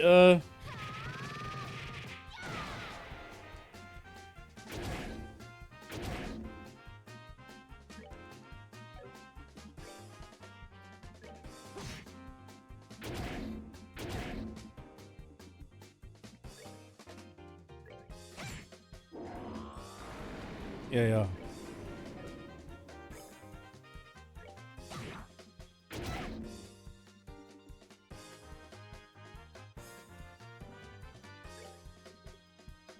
Äh.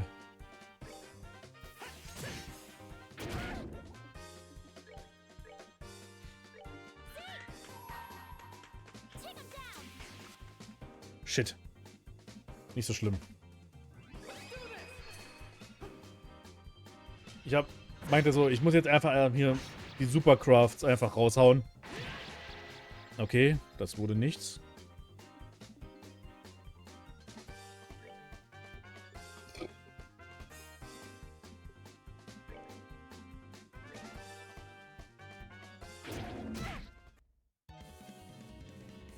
I'm sorry. Es kann doch nicht euer Ernst sein. Not now. I'm so sorry. Okay, jetzt, wir haben ein Problem.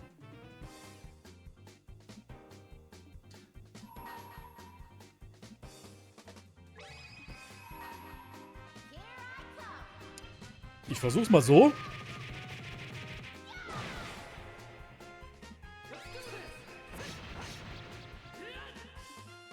What? Warum? Hä? Warum hat er jetzt nicht angegriffen? Was ist denn jetzt passiert?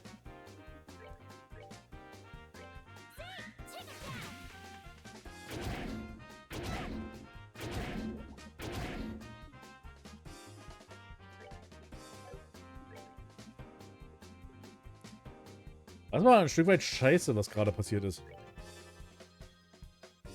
Es kam mir eher als ein Bug als alles andere vor. Hm.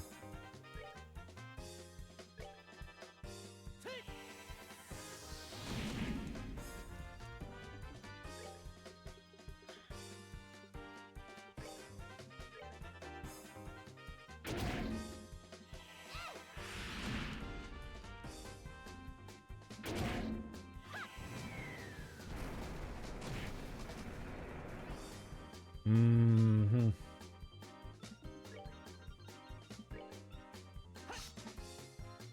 Warum musstest du jetzt unbedingt daneben hauen?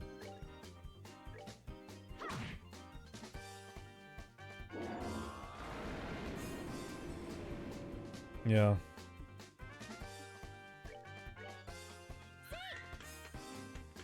Take him down.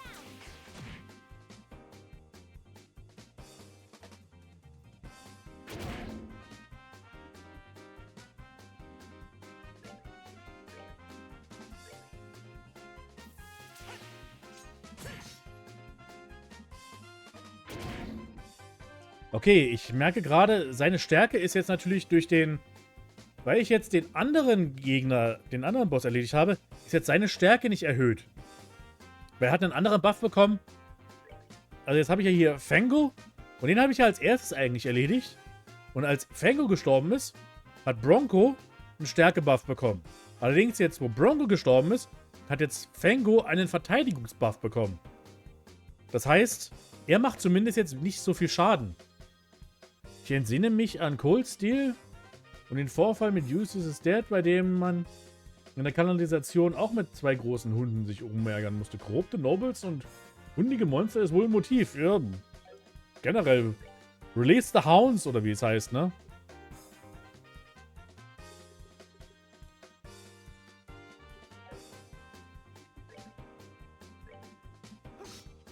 Fuck you! Warum haust du daneben? Fucking Bitch.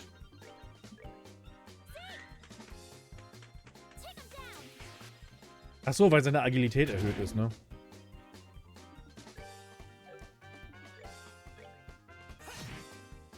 Okay, aber das ist jetzt wesentlich machbarer. Habe ich so das Gefühl.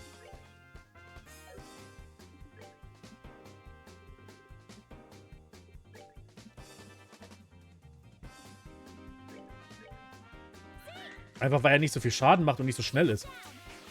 Seine Agilität ist natürlich jetzt zwar erhöht, aber er macht halt keinen Schaden. Oder relativ wenig zumindest.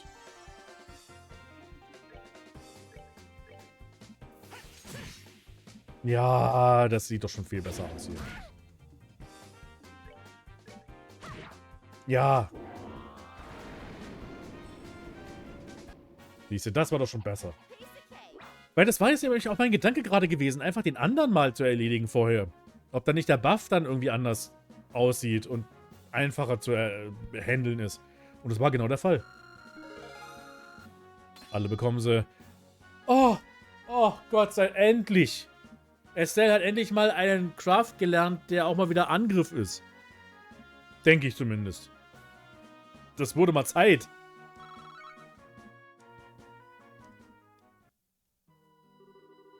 It can't be, my sweet babies.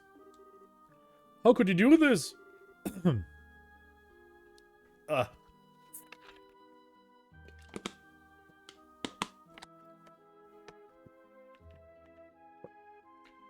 Vielleicht nicht immer mit Smo als ersten Boss erledigen, vielleicht wird es einfacher mit Ornstein als erstes Opfer. Ja, so ungefähr. So kann man sich das vorstellen. Das ist nicht groß anders. Also das ist irgendwie... Die Idee des Bosskampfes ist genau dieselbe wie von Ornstein und Smo dann in dem Fall. You want to talk? In accordance with Bracer Guild Protocol and this time with authority, we are placing you under arrest. Surrender and you will not be harmed. Hihihi. You leave me no choice but to use my trump card. Huh? A wand? Time stop! I can't move. Did he use an orbital art? No, this has to be an artifact. Davon... Haben wir schon davon gehört? So what the hell is that? Well, well, your knowledge is impressive, Miss Rins. This is the Chronos Rod, an artifact which happens to be a family heirloom. It can completely paralyze anyone within range in the blink of an eye. That's crazy. How does the church not know about such a powerful artifact? With a tool crafted by the wise ancients themselves, what else would one expect? Tactical orbments can't even begin to compare to this. Sadly, it only has that one function. Which means I'll have to sully my hands and dispose of you myself. You should consider this an honor. Let's see, I think I'll start with the smart-mouthed little brat first. Who are you calling smart-mouth? Perhaps I'll save the intelligent girl for last. Now, what was that you were saying about authority? You could plead for your lives. It might help, but I doubt it. To you? Yeah, right. Keep your filthy hands off... What's that? Keep your filthy hands off Estelle. Don't you harm a single hair on her head. Or I'll use every technique I know to cut your miserable carcass to pieces. What? Joshua? Joshua. You certainly talk big for someone who can't even wiggle his fingers. Fine, I'll start with you. Stop! I'll never let you get away with hurting him. Joshua, die! No! What? What? Was ist los? That light. Was ist jetzt? Hä? Damn it. If I could just reach my camera. Well, what's going on? I can move again. What was that black light? I don't know. But I think it came from the Orban Dad sent us. Ah! Das Artefakt, was wir von Papi bekommen haben. Stimmt, das habe ich ganz vergessen, dass wir das Ding überhaupt haben. Impossible. My family heirloom. My artifact is broken. It hardly matters since you've played your last hand. It's time to face reality. Yeah. I can't believe you'd really stoop this low. It's disgusting. Grr. I will not be taken in. Ah, after him. Okay. Hey, wait up! I can't let a story like this get away. Und du schleifst einfach noch den ollen Typen hier raus. Oh my, I believe I have lost a few years of what little remains to me. My lord, are you alright, my lord? Monsters, monsters. Warum gibt's hier einen Kerker in seinem Haus?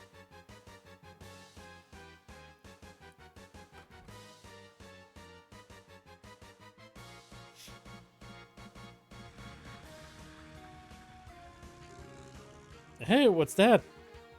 It's Mayor Delmo's yacht. Hey, wait! We can go after him in this boat. Come on, you two. Go on, get on board. Alright. Das ist doch mal passende Musik jetzt hier für Dramatik.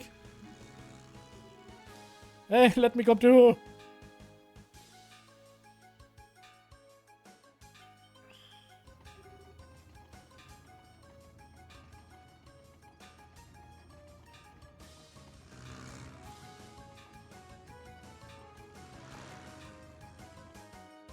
Actiongeladene Verfolgungsjagden hier. Und was ist das für eine popliche Yacht überhaupt? Da passen 3 Leute drauf. Alright, we're closing in. This craft is small and lightweight, so we have the edge, it seems. Damn stubborn little... Take this! Sie hält tatsächlich die Kugeln auf. Ach du Scheiße. What? That'll teach you not to underestimate a bracer. Joshua, flank him on the right. Roger that. Huh? Oh, how did he go so fast? The wind is blowing towards open water. It's catching his sails and giving him a boost. Not good. At this rate, the yacht has a clear advantage. We won't be able to catch up. Say what now? It looks like Adios smiles on me today. I bid you farewell, brats. Das wird doch sowas von schief gehen. Gotta be kidding. We were so close. He's going to get away. There must be something we can do. Ooh, what the? They're here. Oh. Alright, getting away is all well and good, but what now? I guess I have no choice but to head for the Empire. Or if I lie low for a while, maybe he... Maybe he?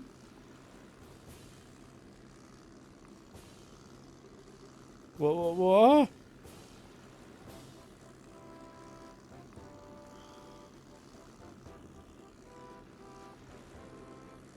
What?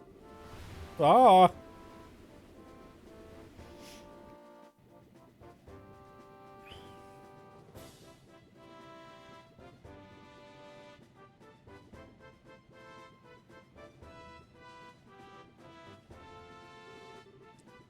What's this airship? Is it the Royal Army? No, the coat of arms is wrong. It's the Royal Guards ship. A high-speed cruiser. Her name is the Arcey. Ah, okay. Wer bist du?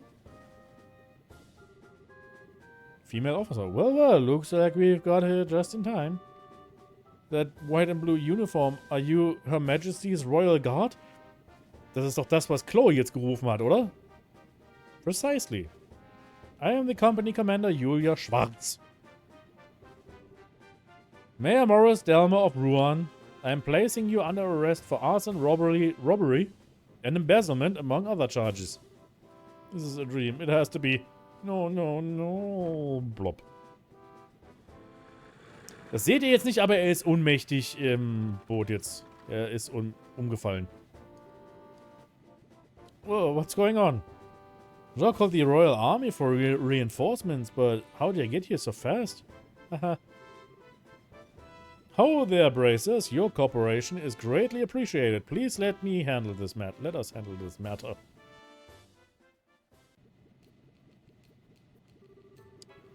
I pressed Mayor Delmo for information once he regained consciousness, but he apparently can't remember anything regarding the past few hours very well. If he remembers them at all. He is also drawing a complete blank about the arson and robbery. Really? Kinda like the leader of the Sky Bandits. Okay, hier sind alle irgendwie hypnotisiert worden von irgendjemandem. Maybe it's related to those men in black from before. Well, even if he can't remember, the crimes are pretty clear-cut. It should go without saying that we'll be checking out his steward too. If we uncover anything, we'll be sure to let the Bracer Guild know. We appreciate it. By the way, Lieutenant, I have a favor to ask. What might that be?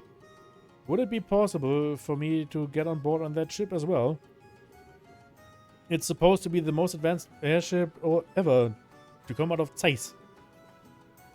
It would make for a great story, and I really need one. I'm afraid not. The RSA was only just completed, and he is still undergoing flight testing. I must ask that you comment on her. That you must not comment her at all until she's officially unveiled. Oh, come on. You've got to at least give me something about the mayor and his steward being arrested.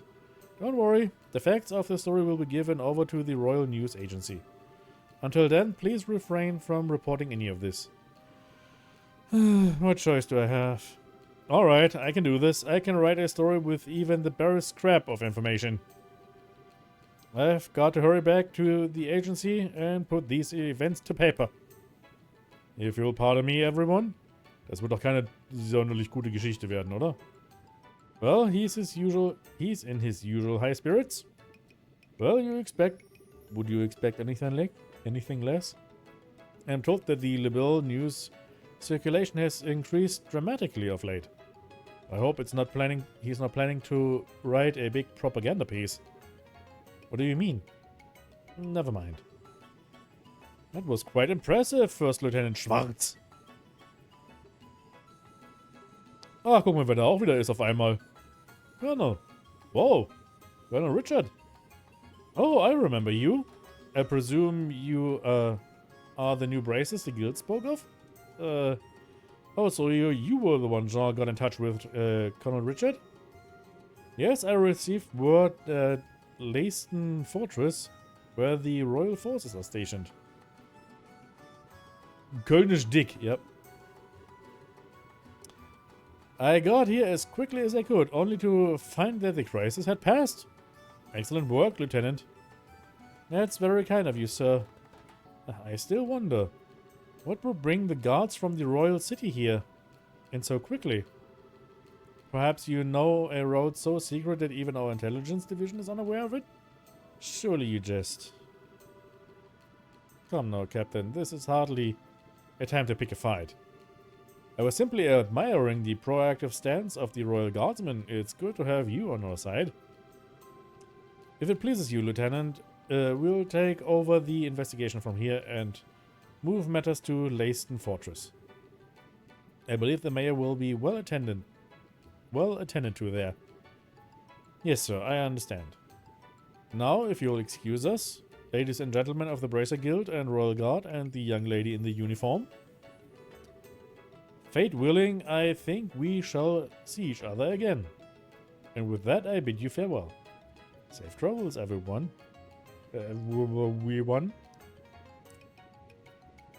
Mein Hals wird langsam echt trocken und Mund vom ganzen Reden hier. Maybe I'm just imagining things, but did the Colonel look like he was eyeballing Chloe to anyone else? Oh, was he? I'm sure it's just because he doesn't see students very often in his line of work. I wouldn't make too much of it. I'll bet you're right. That's probably it. That's not the impression I got at all. I'm certain that he's just as surprised as you are. It's hard to believe that Bracer so young would be so capable. He might be scouting you to become part of the Royal Guard. Oh, come on, don't flatter us. We had a lot of help on this case. You needn't be so modest. You're not full-fledged bracers yet, but I presume that you wish to become so? Well, yes, we're in training for it. We intend to travel all over the country before the Queen's birthday celebration as part of our preparations. I see, you're partaking in self-study then.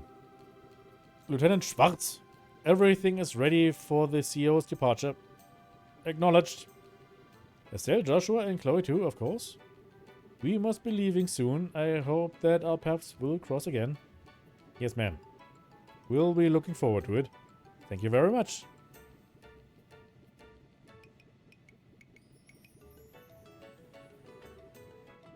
Regiment, attention.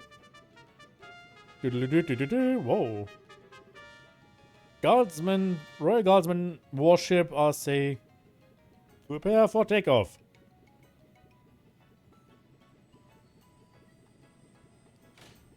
Stimmt, da gab es ja Lore über Anspannungen in den Fraktionen der Armee. Ja, genau. Irgendwann war da noch irgendwas. Also man merkt, irgendwas ist hier in Le Burl los, ne? Wow, a salute and fanfare to go with it. That's a little overwhelming. Yeah, and the state-of-the-art ship to boot. But I guess you'd expect as much from the defenders of Her Majesty, the Queen. Haha, true. Lieutenant Schwarz sure is cool, though. She kind of reminds me of that character that Chloe played, Oscar the Knight. I think so, too. What an odd coincidence. Screw.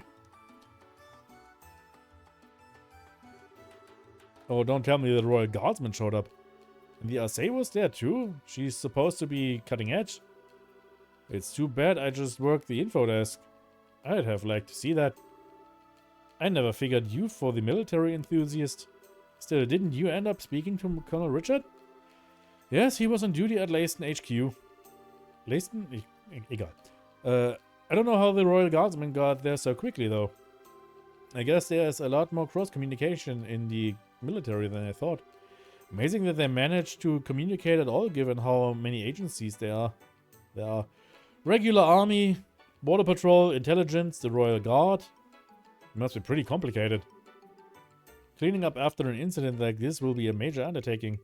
What will happen to the administration of Ruan from now on? Yeah, since the mayor's been arrested. I'd imagine they'll be sending in someone as acting mayor. And if Nelmo is found guilty, elections will have to be held. Plus preparations will probably be made towards the orphanage. Really? Thank goodness. All of this is thanks to Estelle and Joshua. Thank you so much, truly. Come on, you don't have to be so formal. You just did what was right. Plus, it wasn't just us. Haggett played a big part. Ja, wo ist der Typ überhaupt? Wie geht's ihm eigentlich? Der ist irgendjemand hinterhergerannt? Und dann ist er jetzt einfach erstmal verschwunden, oder? Speaking of... So, have you received any word from him? Yes, but unfortunately, I'm afraid he wasn't able to capture the men in the black uniforms. They were not alone, apparently. Haggett was ambushed. What? Is he alright? Yeah, he managed to defeat them. I believe he gave chase and they're on their way to Zeiss.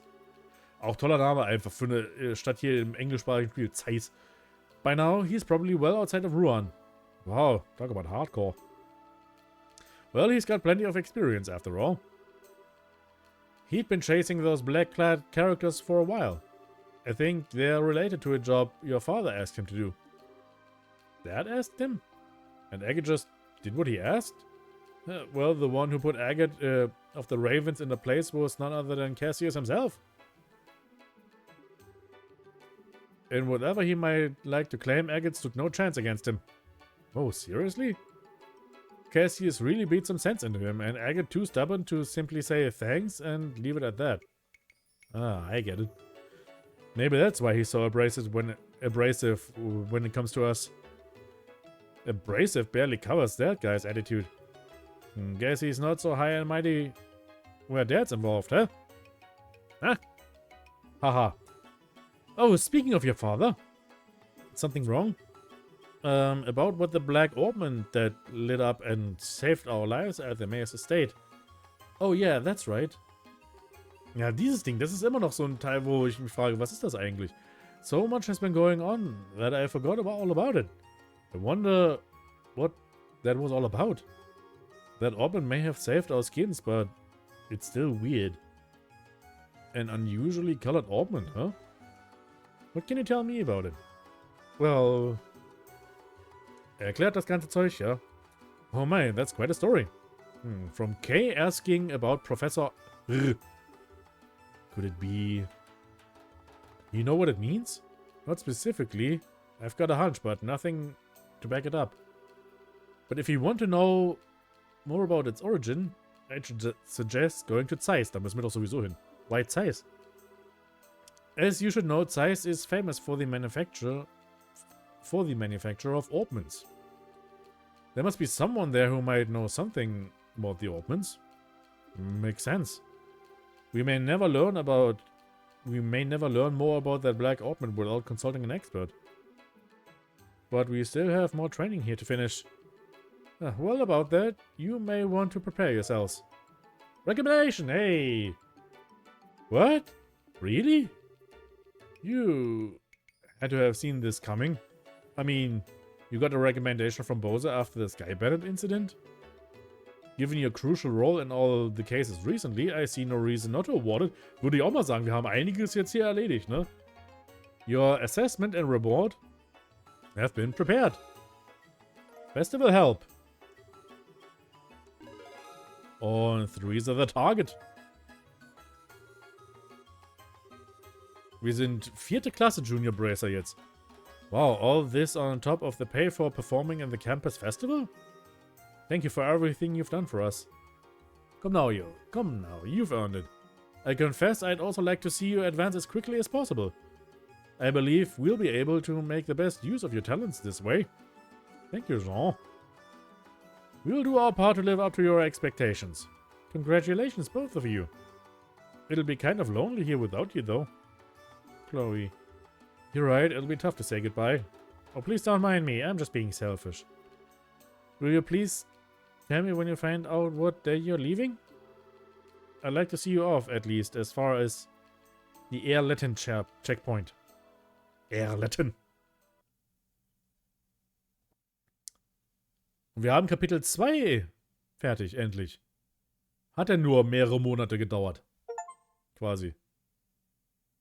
Und habe auch noch ein Achievement dafür bekommen. Sehr schön.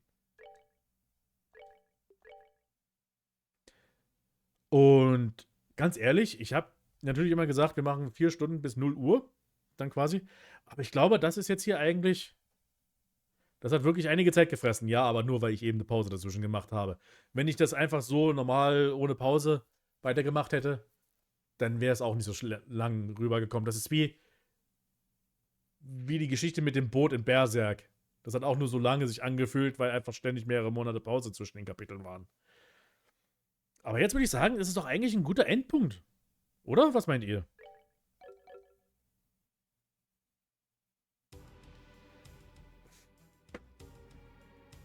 Okay, gucken wir einfach nochmal kurz die Cutscene uns wenigstens noch an und dann machen wir da Schluss. Huff, huff. Oder nee, ach. Quark. Wenn wir dann laden beim nächsten Mal, geht es ja dann direkt hier mit dieser... Nehmen wir das als kleinen Cliffhanger.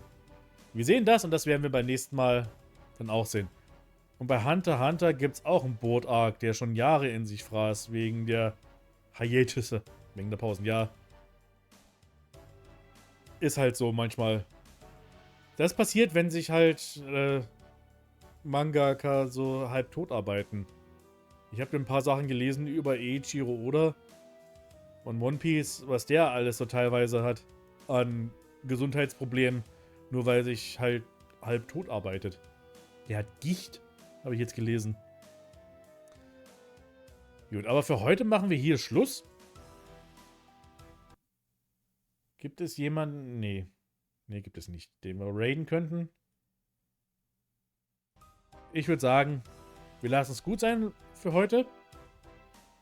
Und 3 Stunden Stunden Schlaf pro Nacht. Ach ja, genau, der Mist. Der macht sich kaputt damit.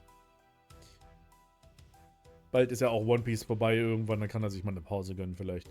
Hoffentlich. Gut, dann gucken wir mal. Also es hat sich jetzt für heute ganz gut angefühlt, muss ich sagen. Um wieder jetzt aus der Pause rauszugehen. Und dann würde ich sagen, gucken wir mal. Pause eher Frührente. Eigentlich, er braucht ja gar nicht mehr arbeiten eigentlich. Er hat die Kohle mittlerweile. Aber ich stelle mir bei ihm so vor, als ob er dann trotzdem weiterarbeiten wollen würde. An irgendwas anderem dann entsprechend. Gut. Aber wie gesagt, jetzt hat sich heute gut angefühlt. Also ich glaube, jetzt können wir es wirklich sagen, kann ich wirklich sagen, dass die Pause hoffentlich dann doch jetzt vorbeigehen kann. Dass ich am Freitag doch wirklich den nächsten Stream mache. Ich will es aber nicht direkt versprechen. Nicht wie beim letzten Mal, wo es dann genauso lief. Wir machen erstmal jetzt hier so gut und dann sehen wir am Freitag, wie es dann weitergeht. Und dann können wir hier weitermachen. Weil ich will das Spiel auch langsam mal zu Ende bekommen. Ich habe langsam ein bisschen die Schnauze voll, englische Sachen einfach vorzulesen. Es ist echt schwierig, über so lange Zeit englische Texte vorzulesen, wenn man nicht englischer Muttersprachler ist. Es ist Wahnsinn. Na ja, gut, aber das sind meine Probleme, die ich so für mich persönlich habe hier bei dem Ganzen. Ich bedanke mich fürs Zusehen. Und wir sehen uns dann entsprechend beim nächsten Mal, wann immer das sein wird. Ihr werdet von mir hören, wann dieses nächste Mal ist. Also, dann, ciao.